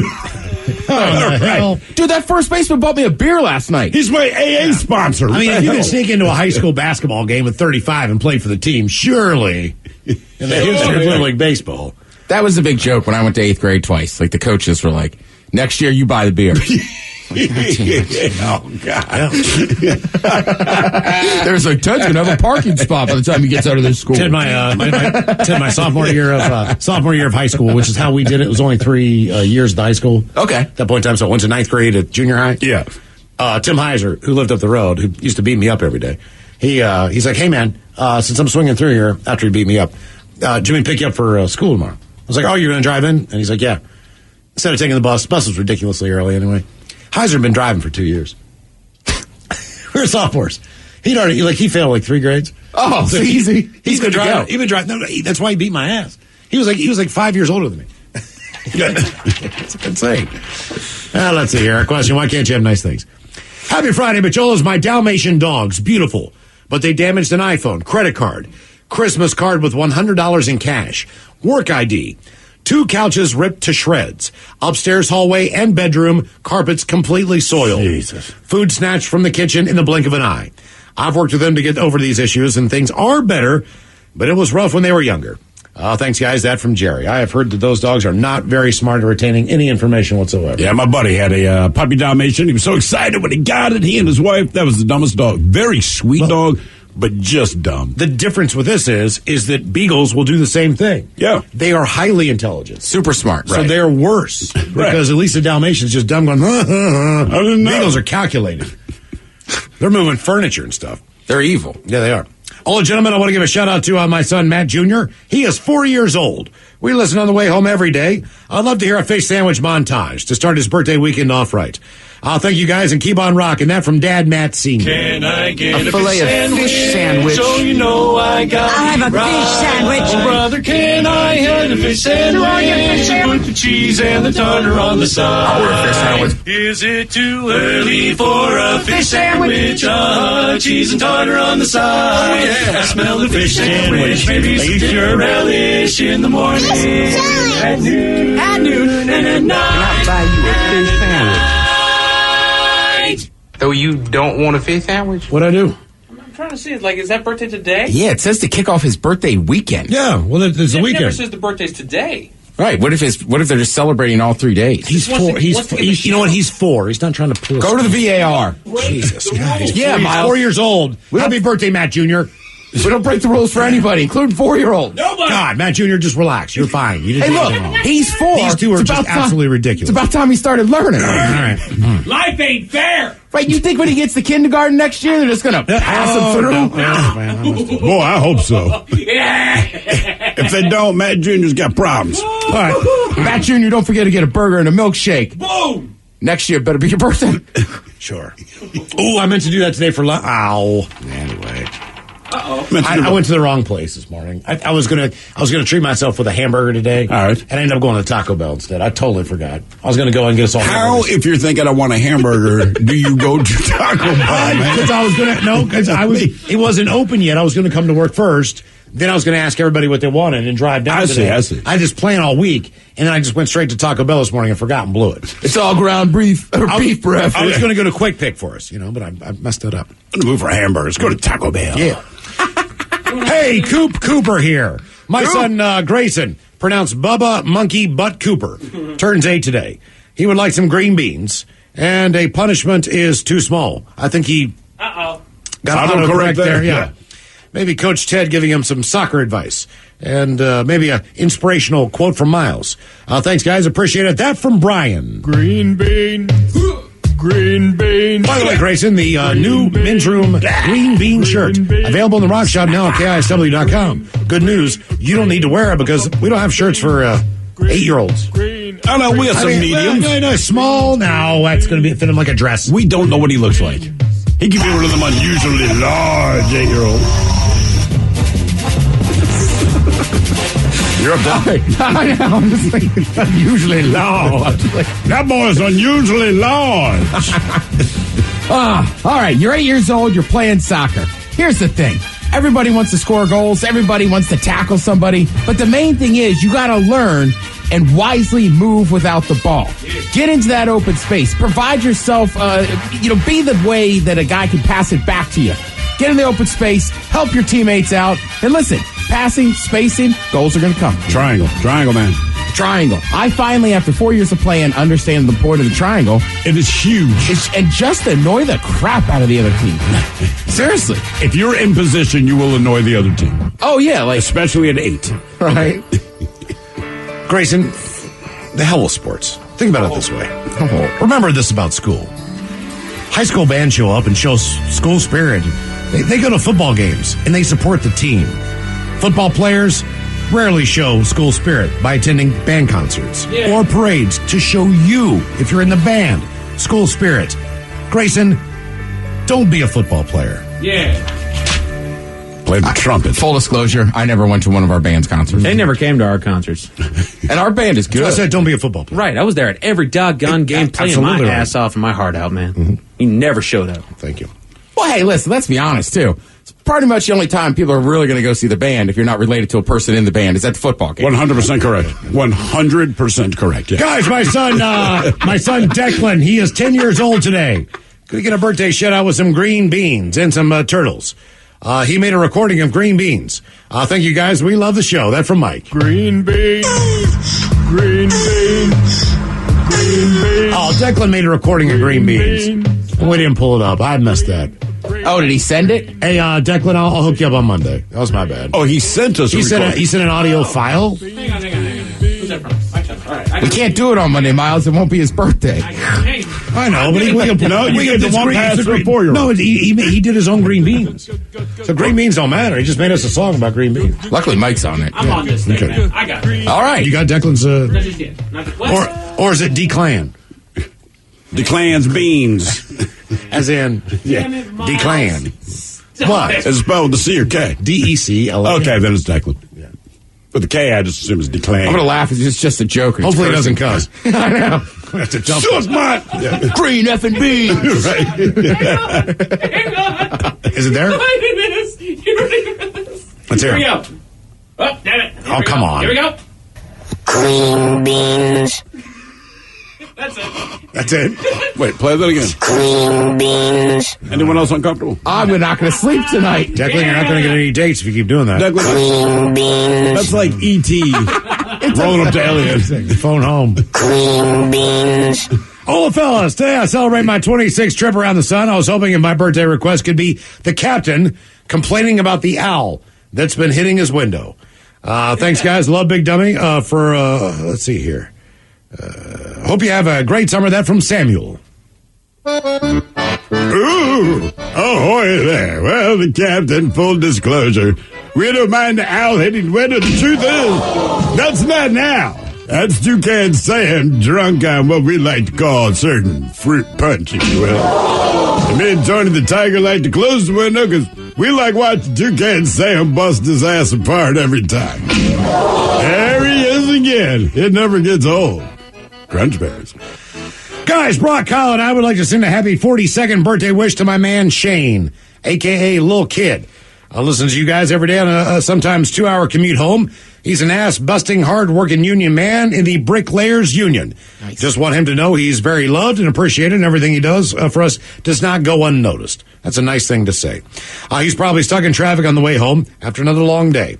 Cheers to another trip around the sun. How about a little kid fish sandwich, turtle sex, and a small penis? With the dirty Germans talking about getting old. Love Bunny, Miranda, Brock, and Kyle. Fish challenge.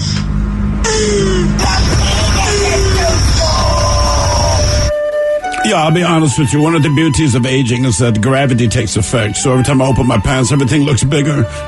Yeah, getting old used to suck. Nowadays, we pop this little blue pill. Yeah. Yeah.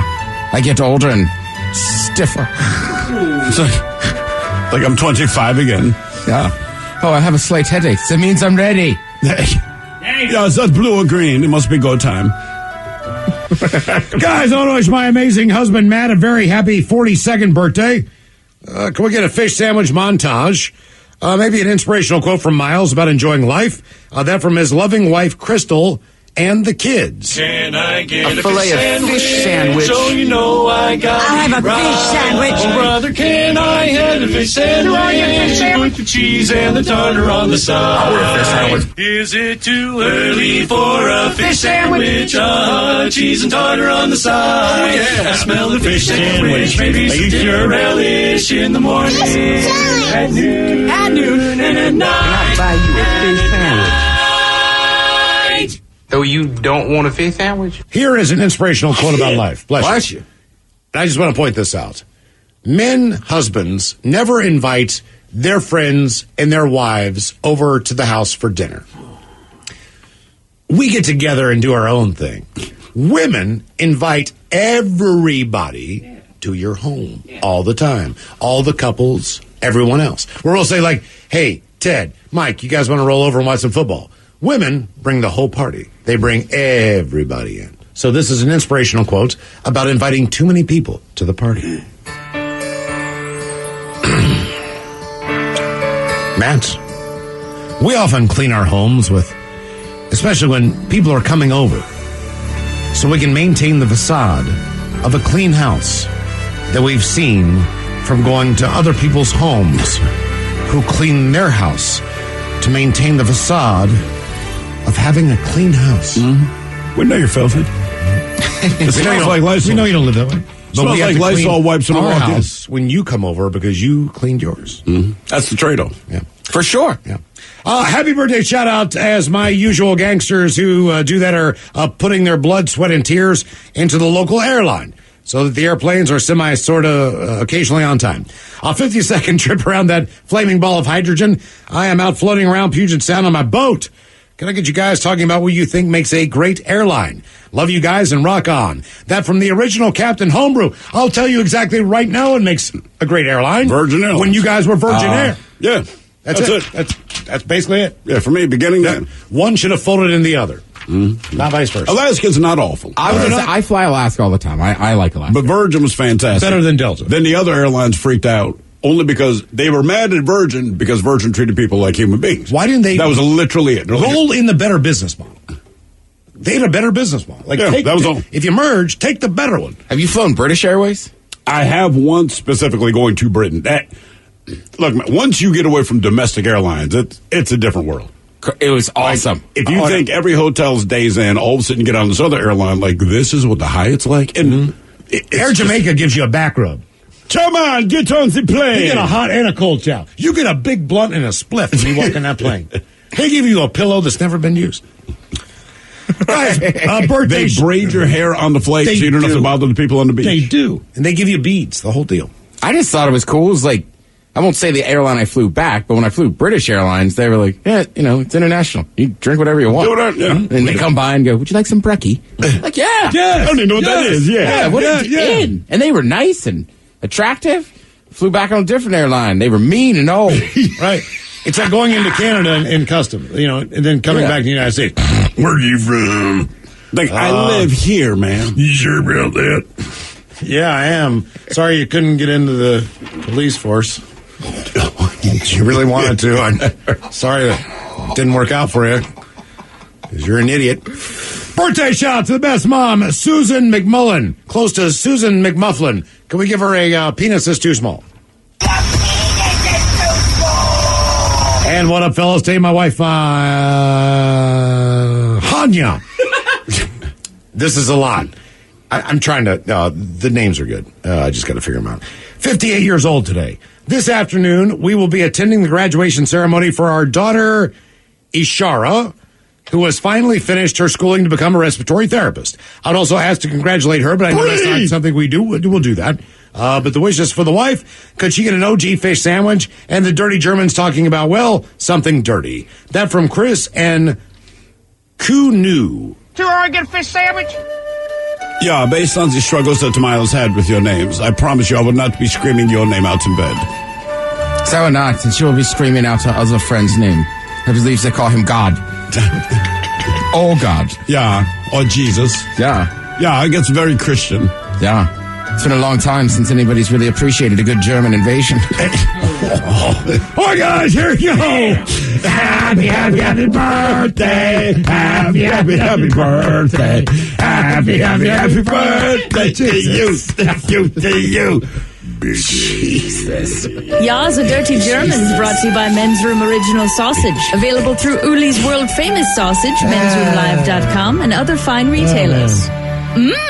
Schweinefleisch. I mean, are we good? Should we go back in time? I mean, do we have time? Do we have time? No, we'll do it now. We're going to do it? Do it now. Let's just do it. Just go. We're not going to go back in time. Yeah. Let's just do it. Oh, so I got to hit the... Just rip and read? Yeah, let's just... Rip and read. Let's do it. I got this thing in here. We'll do it live. We're trying to save time. It's like you're a broadcaster. You should. We messed this up. Sorry. It was the birthdays. And now, we only have that many birthdays. Favorite Well, the one can't wait until you know if it was his birthday. Where one person could lose $325,000 and their job, or win and walk away with nothing. It's time for Ted versus the FCC. Yeah. And then we walked in, and then we got a listener submit an email. All right, so here it is. Ted, it goes something like this. And you know how this works. One time through, 3 times fast. They stunned the Count as he stood counting cunning stunts in the country stands. Could you stand in the country stands to count the cunning stunts? The way we do Ted versus the FCC. Whoa! 1 time through, 3 times fast. All right. Tough one. Can't skip this, man. They stunned the Count as he stood counting cunning stunts in the county stands. Can you stand in the county stands to count the cunning stunts? 3 times fast. They stunned the Count as he stood counting cunning stunts in the county stands. Can you stand in the county stands and count the cunning stunts? 1. They stunned the Count as he stood counting cunning stunts in the country stands. Can you stand in the?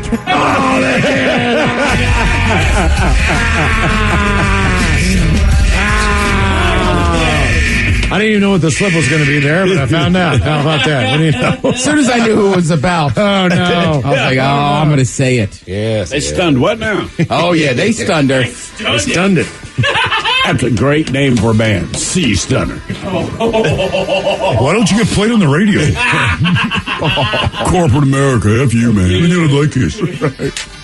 Cut it all, drink and toast for the shot of the day. You are listening to The Benzer. We're Jet and Black.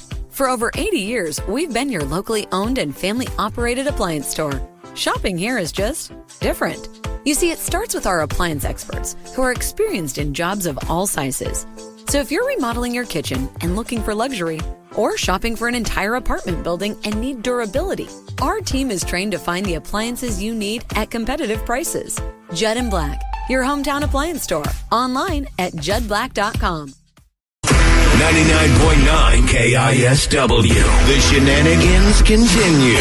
This is the Men's Room with Miles and Thrill. All right, coming up next, we'll drink and toast with the shot of the day, and we do have your headlines on the way at 5:50. But first, quick take on Mike Hawk and some of the stories and headlines he is not working on. All right, prepare yourselves, gents. Doritos now has ketchup and mustard flavored chips. They have had ketchup in Canada for a number of years because that is their jam. Yeah, I saw it in England as well. I think it's ketchup and mustard. And it's on a together. And it's on a yes. corn chip because it's a Dorito. Yeah. Right. Okay. As opposed to being on a chip. Well, the flavor is the most popular flavor, the dusted ketchup, but not with a dusted mustard. Right. So I wonder if they are Coleman's and they've got to be dusting the two different. I mean, look, how many times have you been at a cookout or something? And some ketchup and mustard drips off your burger or your hot dog. Yeah. And gets on your chips. Nobody ever says, No, they do not. Because you know what? Ketchup and mustard go on everything. I like to put it on my body. Damn right. I've seen it. Yeah, you do. There's a CEO that's getting flack for posting a photo of themselves crying after laying people off. Yeah, because it's disingenuous. Yeah, it is. I can't believe I had to do this. I feel so bad for having to do this. Get the hell out. Man, I was watching an interview with somebody.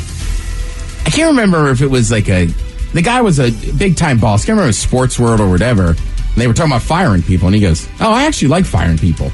And the interviewer was like, "What?" And he goes, "Listen, by the time I fire you, you've screwed up enough. That you're not good for the he's like, right. So I never minded." He was like, if there was budget cuts or something like that. He was like, I felt awful, but he was like, I never mind layoffs. Right, layoffs are one thing, firings are right. It's like I never minded firing people because they were done. They earned it. Yeah, I hear you. But he also too look. I'm not saying it's easy to let anybody go, but don't cry. Nobody cares. There's a new health trend where people are taping their mouths shut while they sleep. Okay, if your body is forcing your mouth open while you're sleeping, it needs it.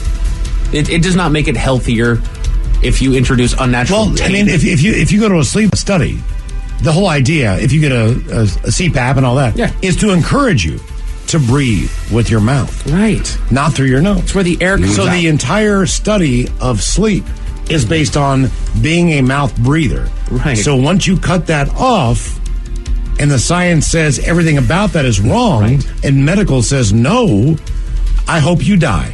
Hollywood has lied to you again. I hope you die. Nobody is attractive when they sleep. Everybody looks gross when they sleep. Are you that stupid? Stop it. Right. Knock it off. I've been told I look cute. Same. Or that I've been shot. Right. It depends on what time of night it is. I'm either curled up in little fetal position or like, Gentlemen, what kind of Friday is it?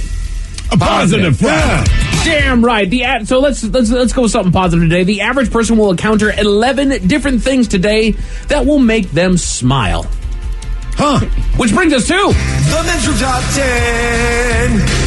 The Men's Room Top 10. The top everyday things that make us smile.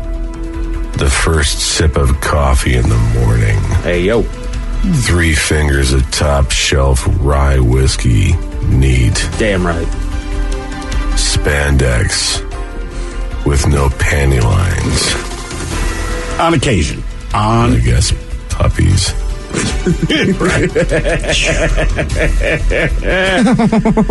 There you go. So they do give us a couple honorable mentions here. We got chocolate, watching your favorite show, getting a compliment, and hearing a baby laugh. All things that are going to make you When I hear smile. a baby laugh, I get angry. I get mad. I just want to hold a baby. Yeah, it's fun. Can I hold your baby? No. Let me hold your baby. I don't know you. Not a great question to ask of a stranger. It is. You should have held my nephew there, Miles. He'd have loved it. He was not in the mood. He was not in the mood. Also not a baby. Yeah, fair enough. He's a top. You never, ever pick up a kid who's wearing dress shoes for the first time. Oh, Lord, in yeah. a wedding, and put them on your lap. Yeah. That is a recipe for disaster. Yes, it is. Of the testicles. Yeah, it's a testicular destruction. Yes. So these are the top 10 things, everyday things that can make us smile. Number 10 being hearing a joke. Well, hopefully. Yeah.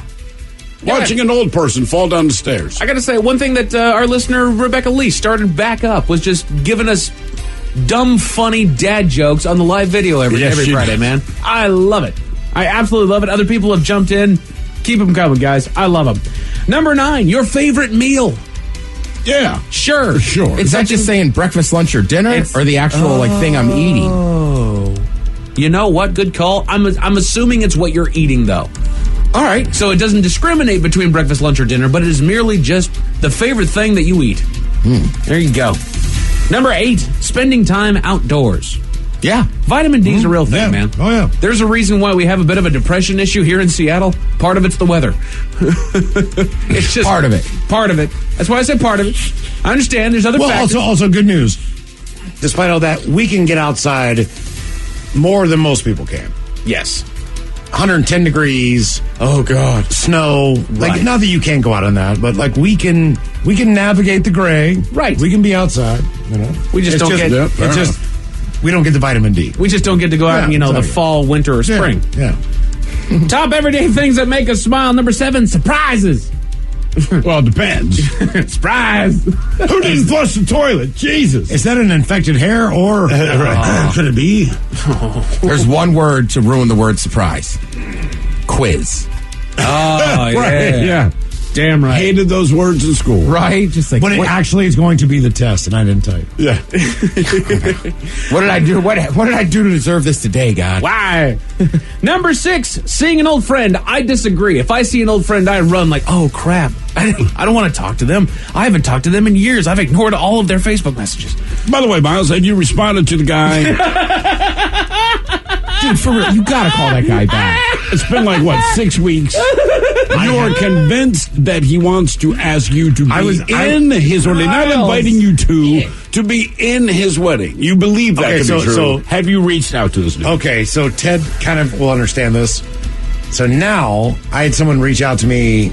They're going on a cruise. All right. And they know I live here. Oh, because they searched. But I haven't communicated with this person. Is that why you're getting out of town? They want to stay. Well, they want to hang out at my place before they get on this boat. Right? I'm like, from what I remember of them 30 years ago, like I would not put you in charge of my gerbil. Gotcha. If I had one. Do they poop on the sides of houses? No, they don't leave your couch. So this is someone who I'm avoiding, but they're married, but they are traditionally, like Ricker, the surfers of couches. Gotcha. So now I'm screwed. Is this the same? So this isn't the dude from the wedding? No. All right. I haven't done either. I feel like my back's on the wall. Nah, you got to get that, Miles. Got to get on that. I man. can fathom not letting them stay at your house. I'm like, the dude wants you to be in his wedding, or at least go. Like, you got to call him. Hit him back, man. Got to hit him back, dude. It's wedding number 3. Oh, isn't there a law? I mean, that's my rule. Okay, yeah. Unless I can show up naked. Ted says I can't do it. Number 5. Getting a good deal on something. Oh yeah, sure. You bet. Even something free, right? Like I don't know. Somebody gives you like a extra scoop of ice cream. Like, don't sweat it. Extra breakfast sandwich. Extra taco today. Yeah. 2 days in a row. Get it, man. Yep. Top everyday things that make us smile. Number 4, finding that extra money in your pocket. Oh, yeah. I found $2 yesterday in my fanny pack. Attaboy. And $2 makes you happier than it should. What are you going to do with that $2? I don't care, but I found $2 extra. It's mine. Spend it on a stripper. You're damn right. Here you go, baby. I got 2 for you. I got 2. I got to leave now. That was it. I made it sprinkle. Thanks for your 2. I'm out. Number 3, making someone else smile. Sure. I do enjoy doing that. I enjoy putting smiles on. That's what I was saying. The conversation I had with the Uber driver today, he was so excited when I got out, and I was like, nice. Yeah. Dean Ted Smith accomplished. Bang, said your rating went up. It did. I mean, he must have 5-starred me. But I mean, it was easy. Nice. He was an Arsenal fan, and then there's like, sometimes like Barcelona. And then, we started talking World Cup. Your wheelhouse, baby. Oh, it was great. Good work. Number 2, waking up to a nice sunny day. Man, I slept harder than I have in a while last night, and I feel great today. It's awesome. Good for you. Other than the fact that I had a dream where I was, like part of a Russian hitman assassin squad, and I really didn't want to do it, and then I was in too deep. Waking up to a sunny day is awesome, but I won't lie. You give me a cloudy Sunday, I'm sleeping in. Yeah, man. That light breeze rolling through there. Yeah. You put on Red Zone in the background. You know you're going back to sleep. Also, that feeling of like, what day is it? Do I not have to work today? I don't know if you go in. Are you kidding me? Oh, yeah. I should try to go back to sleep now, but I can't. Yeah, man.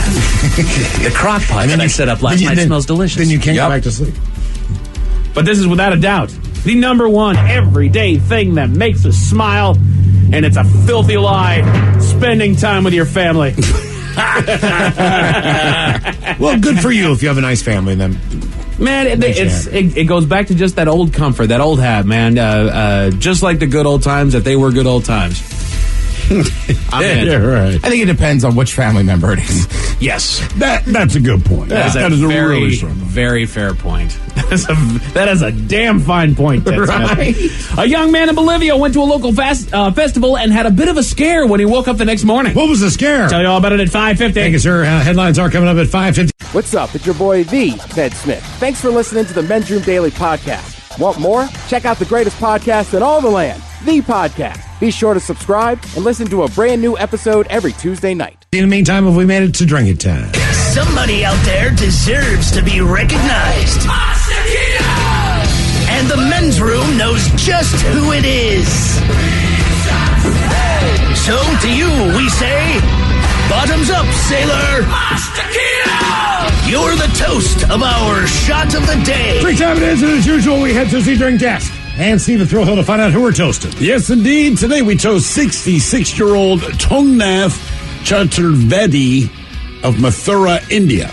After 22 years and more than 100 hearings, our friend Tongnath, he has finally won his lawsuit against the Northeastern Railway, which is part of the state-owned rail monopoly, Indian Railways. Now, sure, his family and friends told him he was wasting his time, urged him to drop the case, but Togneth was determined to fight into the bitter end. And he did, and he won, damn it. And after 2 decades, he was finally victorious in his lawsuit, and a judge has ordered Northeastern Railway to refund his 25 cents that he was overcharged for a ticket in 1999. Now, before you give me he paid for 2 tickets. They only gave him the equivalent of 10 cents back. He's like, you owe me another 25 cents. They said, man, we don't. He took him to court. It's happened in 1999. He has had 100 hearings. 22 years later, the court finally agreed with him. But wait. He's not done. He was also awarded interest, bringing his total to, I hope everyone's sitting down, $3. Oh, nice. Nice. It's the principle. That's what he said. His family pointed out, however, that's great. You spent the equivalent of $250 to fight this, and you made $3.50. It's the principle. That's right. This is hard-headedness at its 22 years, he made $3.50 because he wanted his goddamn 25 cents. He wanted to know he was back. right. That's and all. Guess what? I don't know if the court agreed with him or if they're just like, Jesus Christ, dude. You know what? Here. Either way, good on him. He stuck with it, and he represented himself. He is a lawyer, after all. And obviously, he's a good lawyer when it takes 22 years to get 25 cents. Well, he's a lawyer, so he didn't have to pay somebody. Damn right. That's what I'm saying. Just making that cheddar, Ted. Right. Hope he buys a couple Arizona iced teas. Yeah. So we pour this booze and we drink this booze because we think it's yummy. Yummy! So over the tongue and down the throat to party in our tummies. Down the hola, bitchola. You know it's Bad Choice Friday. It's Bad Choice Friday. You know it's Bad Choice Friday. Hey, man, this is really bad. So, to be honest with you, not a bad choice and a bad choice Friday. Football season this weekend, doing a little jock jams. So CNC Music Factory, going to make you sweat, taking on EMF and Unbelievable. Mike, how was the voting? It never really got any closer there, Miles. It always leaned one direction. We actually had a very big accomplishment here on the show earlier this week. We finally released our salsa in stores, and much like our salsa, Bad Choice Friday is going to make you sweat. Here's your winner on a Bad Choice Friday. Welcome to the weekend. You are listening to The Men's Room. 99.9 KISW, Seattle. 99.9 KISW. We return to The Men's Room with Miles and Thrill. Now for all TV news all the time, time for TV Time with Ted. And now, because your pathetic life is confined to countless hours in front of a talking box, The Men's Room presents TV Time with Ted. All right. Would you like to hear David Allen Greer? Oh, sure. He's an option. I'm just saying he's an option. Yeah. He's filling in for my man. Jimmy Fallon, Seth Meyers, or Ted Smith.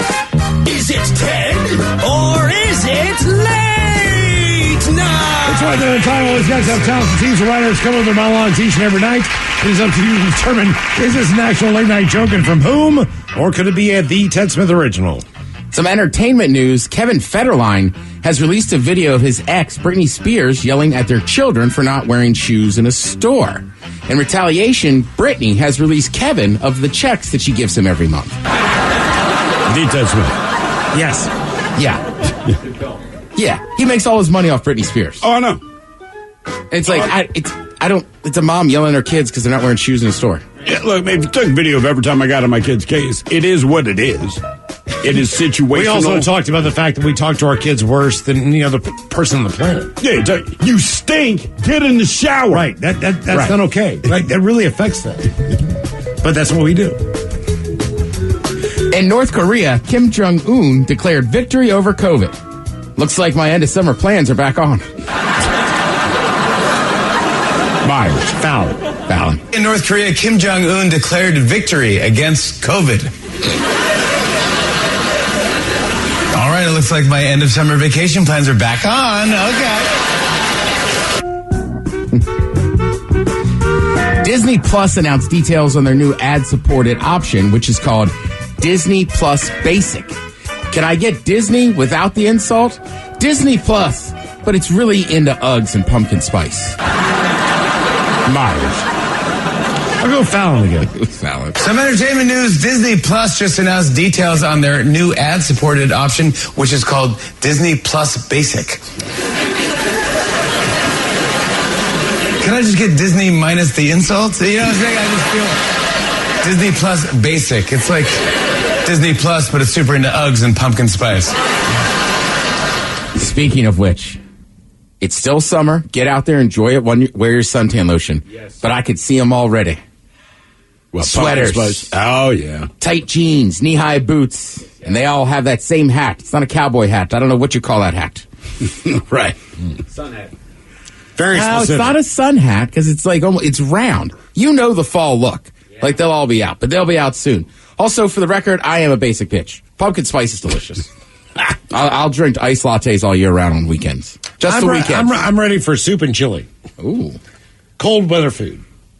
I will say I enjoy the pumpkin spice. The cold brew is better. All right. Yeah, that cold brew is stupidly good. It was. So, my God. I have eaten like a tub of that San Juan salsa. The men's room roasted red. Yes, sir. I want to make that in chili. Ooh. Yeah. So I'm so cold. fired up. I'm like, just get cold for me. Excuse me. Yeah. Yeah, it'll be there. All right, so Lisa Kudrow. We all know her from Friends, right? Correct. Mm-hmm. Yeah. And nothing else. No, she did. What was her show on Showtime? If it takes that long to think of it, the comeback. It was really good. HBO. I know it was good, comeback, but people know her from Friends. It is awesome. No, I know. You were like, nothing. That's like, all. nah, she has a couple shows. Yeah. I mean, look, I'm the only apologist for Joey. I can't think of his name right now. Matt LeBlanc. Matt LeBlanc. But same thing, right? He just played like an extension of himself. Yeah. Right. Matt the White. Matt the White. Well, that's what his name is. But it kind LeBlanc. of, well. Oh. Matt the White. Look, Jessica Alba is what? Jessica White. If you do the translation, right? It's not as exciting when you actually translate people's names. You're like, oh. She's darker. What language is Jessica Alba? What's that? What language is Alba? Spanish. Albus, Alba, albumin. That would be the white of the egg. You get Blanco? Sure. Okay. Yeah. Well, remember, I want to say there was a pitcher in the major leagues, and I can't remember his last name, but basically it was Jose something, but translated to Joe Table. Right. It's Mesa. Oh, yeah. Jose Mesa. That sounds cool. It's like, it's Joe Table. Right. It's just not as cool when you translate. I want that to be my secret name somewhere. That translates to English. Not like that's not what that means. I mean, if my last name were Table and I went to Mexico, they'd be like, man, that's cool. It's like Nova translates into no-go. No-go. So, like, that's it just... So it's lost in the translation. Sure. Lisa Kudrow, who we know from The Comeback, she was once on Friends. She ran into Jerry Seinfeld. This was years ago, and he took credit for the success of Friends. What? She says, quote, I remember going to some party, and Jerry Seinfeld was there, and I said, hi. And he said, you're welcome. And I said, why, thank you. What? And he said, you're on after us in the summer, and you're welcome. But instead of slapping Jerry for being a swarmy jerk, basically, Lisa, she agreed with him. She says Friends was doing well in the ratings during its first season, but it really exploded in the summer when its reruns aired after Seinfeld. Like, I've heard Seinfeld will be a little standoffish, but, like, I don't think he's totally wrong. And she's like, no, he was probably joking, but being serious. I mean, it helped, but Friends is, and I'm not a big Friends fan, but like, credit is due that show was successful on its own just based on how you heard people talk about it. Right? Whether it's Ross and Rachel or whatever the hell was going on, that show itself, people were really into it. Yeah. NBC at that point in time, if they put something on Thursday or Friday night, they were pretty well good on establishing that. It was like the must-see TV. Yeah. But I mean, I think the lead-in helps a ton. They had Cheers years before they had Cheers. Like Thursday night was their jam. I get it. A lead-in helps, but they don't continue to watch if you're not good. Correct. That's all I would say. Yeah, like, no, absolutely. I hear what you're. Hey, thanks for not sucking, but we did fine on our own. We don't owe this to you. Yeah, that's all. I'm so bummed I missed the final episode of Seinfeld. So I was at an Orioles game. It really wasn't good. It was terrible. You know, you're right. I mainly just remembered because I've told this story. Mike Messina took a liner right off his nose. I played Inagata Davida. And what, watched it? No, I played it because I knew everyone was gone. So, like 17 minutes. Oh, right. You could just play it. I played it.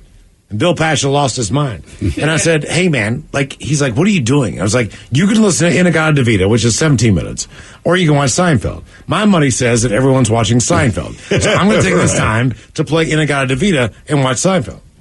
That makes sense. He's like, all right. Yeah, it's weird. I'm trying to remember, like, finales of shows I've watched. I think the weirdest one was I watched the series finale of Dawson's Creek. I was completely confused. Dawson's Creek. Because I had never watched it. I also watched the final episode once of when it was on of Dexter. Again, when you haven't seen a single episode, the final episode is wicked confusing. I think I saw MASH and Seinfeld. I'm trying to think of... A lot of shows go back to the end before they start the beginning. So it kind of helps to work. Sure. A lot of people read the last chapter of a book before they start the book. Right. Like there's a weird thing. Well, I get what you're saying, but it's also just kind of funny. Like, I've never seen it. I'll just watch the last episode. I remember as a kid trying to... well, you're a kid, right? But I remember Tonight Show, Johnny Carson. Mm-hmm. It's going to be his last episode, right? Right. And like I, as a kid, you wake up at weird times, but I always liked late night TV. So I remember my mom was like, you guys can bring your mattress out here. You can watch it. You can stay up and watch Johnny Carson's show. And I remember waking up in the morning, crying, being like, I missed this last show. Like, what? Yeah, because we fell asleep on the mattress for kids. I can't remember what year he retired, but that makes sense. 11:35. That's when you're late. a kid, it's a struggle. Yeah, do you remember all the times you try to stay up for New Year's? Oh, dude. Hopped up on ginger ale? You mean last year? It gets harder as you get older. It does. Depends on what you're doing. Oh, hell with it. I was going to say, I think a lot of people are a fan of hers right now. I know The Rock is, but Megan Thee Stallion was on with Jimmy Fallon, and they did some thank you notes in 01. Thank you, dimmer switches, for letting me feel like I'm DJing my living room. Yes. Okay. Thank you, birthday candles, for being crayons that like to get lit. That was so good. Thank you, steel wool, for looking like a loofah for robots. Thank you, the phrase, let me check my calendar, for being the prequel to the word no. Hey, let me check my calendar. Yes, no, I can't do it. Which is funny, right? Because, I don't know if you and Mike do it. I know Miles and I do, right? Every year we get those desk calendars. I don't. And look, real quick, the reason I don't, my wife gets one every year. And I never read it, okay? No, we have a little home office, computers there, right? Every morning I get up, I go to the computer first, see what's happening in the world, start preparing for the shows, about 7:30, 8 o'clock. And the calendar is directly under this computer. And every time I glance down, every single date in any month has something written in it. And I have determined I refuse to read it. And that is why I do not do it here. But it just stresses me out. All right, you're right. And look, I have a smartphone. There's plenty of ways to remind yourself about stuff. I have a wife, yeah. I mean, trust me, bro. Hey, today we're doing so. And she's very organized and she is to the point. Exceptionally she organized. makes it easy for you. But that desk calendar is gospel. If I write in a sporting event or a vacation or going to a wedding, so I use that line on people sometimes where they're hey man, are you free this weekend? And I'm in 2 months on a Saturday.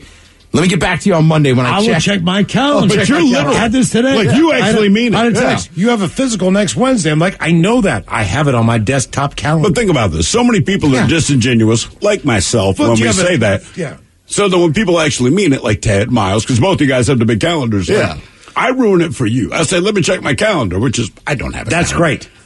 Trust you me. guys legitimately have calendars. There has been stuff that's come up at work, and I know everybody has heard it saying in the office. I'm God damn it, why did I not put that on the calendar? So Ted and I will flip the calendar.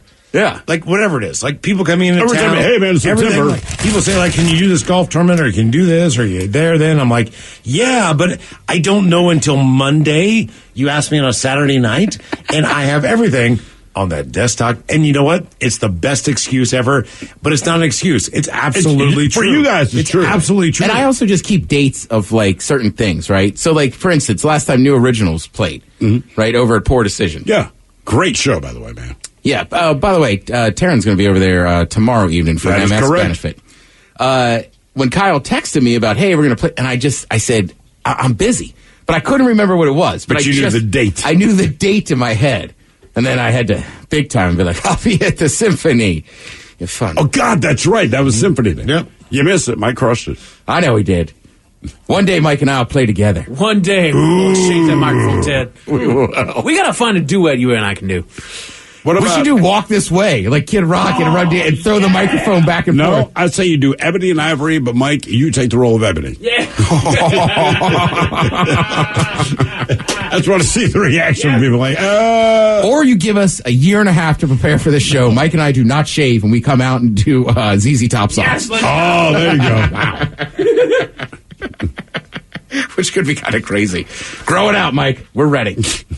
Working on it. Everybody, speaking of Tonight Show, the band on there is the legendary Roots Crew. Questlove, probably, which is weird. Questlove's the drummer, but arguably the most famous member of the Roots. He was just here at the zoo. No kidding. Last week, playing a show. He is one of these stunningly intelligent and stunningly gifted people. So he teaches music, whatever college in Philly. I bought a book about just vinyl, right? It's like an 800-page book. People give all their opinions. Questlove's in there. And when you read what he says about it, somehow it's just better than what everyone else says about it. He's a good DJ, too. Like, in the height of the pandemic where you couldn't go anywhere, I would watch his DJ sets every Friday night. Yeah, dude, it's sick. Yeah. He will never get enough he'll get credit when he dies. It's one of those things. Like, you didn't know he did all this. So basically, if there's an apocalypse, he's ready. He recently bought an 8-acre farm where he's building a warehouse for his records. It's safe haven for his family. Is that the order he said it? I got a safe haven from a vinyl. Oh, and my family. Yeah, I love you guys. Sure, yeah. Oh, they're looking at me. Okay. Basically, like I was saying, he was DJing those sets during the pandemic. Yeah. So he convinced his ex to purchase the land after being stuck in the penthouse during the pandemic. Stuck in the penthouse, yes. Yeah. He says, I'm building my own version of Noah's Ark. It's just full of vinyl. Yeah. And if my kids can fit, they can go there too. I just like how he says that. Yeah, man, from all my music. Oh, Jesus, right, my family. I've got all my music, my wife, but I can only bring one kid. So rock, paper, scissors. Let's see who's going. Not a bad way to do it. No, it's a terrible way to do it, Miles. This weekend, over on Amazon, the series premiere of A League of Their Own, if you want to check that out. Saturday night, Comedy Central, that they're going to televise the South Park 25th anniversary concert. Oh, nice. Then you can Seahawks. Rush. There we go. Seahawks, Saturday afternoon, 4 p.m. Then cap off your weekend Sunday, your Sounders, 7 p.m. little nightcap. Thank you, Tim. We appreciate it. You're listening to Men's Room. The Men's Room returns with Miles and Thrill. Now, let's see what's happening in the real world. All right, someone decided a roof in Brooklyn. It needed a 60-ton pull on top. Meanwhile, a man walks through New York subway naked, letting his bees flip and fly. A man who went to festival wakes up in a coffin because he was sacrificed to a god. A kangaroo tries to break into the Russian embassy, which some found a little bit odd. And a bear in Turkey eats some honey and trips real hard. It's time for your headline. Now, it's time to hit the headlines. Here's Mike Hawk. All right, our top story, we go to Bolivia, where a local festival got a little too intense for one patron. The 30-year-old tells authorities that he went to the opening night of the Mother Earth Festival and remembers very little of the night, as there was plenty of drinking to be done all around. When he woke up the next morning, he thought that he was in his own bed, but was immediately stricken with fear when he realized that he was actually in a coffin, buried alive. It is customary that people bring offerings and sacrifices for Mother Earth at this festival, and he's the latest in what people fear is the ongoing tradition of an actual human sacrifice. He says that he was able to get out thanks to a glass that was on the lid of the coffin that he was able to break. That's crazy. Did you read the story? I didn't. All right, so he had a Ted. Man, me, a couple of buddies. We're going out, say, to the woods. Okay. You want to go, man, we're just drinking, partying, having a good time. You're like, hell yeah, man. Well, you're drinking the stuff we gave you, which dopes you up. Right, You pass which is out. laced. No big deal. We've passed out in front of each other a million times. When you wake up, you realize you've been buried alive in a coffin, and then you go, oh, Jesus, my friends that I was hanging out with, part of some weird cult where they need a human sacrifice for whatever it is they do. Right. That is horrible. Because the sacrifice apparently lets Mother Earth, give back a little bit, and it kind of keeps things going. And the locals were kind of afraid that people were still doing this crap. And oh, they are. Yeah. It's also kind of crazy. Like, I'm just running through my friends right now. Like, wonder who I'd select to get buried. Ooh. I thought you were thinking who would end up burying me. That's where we're coming from. Right? Who would we bury, Ted? Well, And I guess it'd be Miles. Down he goes. In other He news, won't remember. to New York. Look, he doesn't even mind. He Irish accented. To New York, where the story is at an average day in New York City. People in one of the local subway stations were treated to an interesting sight as the number 9 train rolled onto the platform and a fully nude man sauntered his way off one of the cars. He walked through the crowd of people, most of which didn't even give him a second look nor a thought, and he strolled up the stairs and out of the station where a uniformed officer was waiting for him, calling for help, and he was taken to the hospital for evaluation. I can't even believe they did that. Right? Last couple of times I've been to New York City. One time there's a dude, he had a hand truck you could buy from Home Depot. Okay. And he had 3 HD TVs stacked on there. Damn. He obviously had stolen them. 2 cops looked at him. He just took off running. Cops laughed, went back to business. And that is it for your headlines with that. Mike Hawk is out. All right, great week. We'll be back on Monday for the random question. And your guess is as good as mine. Ted, that was so smooth. Oh, up next, the lovely Taryn Daly. In the meantime, we be all about this bitch. So until then, do what you do best for Aletha's sake. Stay beautiful. Audience, wardrobe and makeup provided by Mantastic Limited. This has been a presentation of the Men's Room Radio Network. Oh, man! A Double Flush production.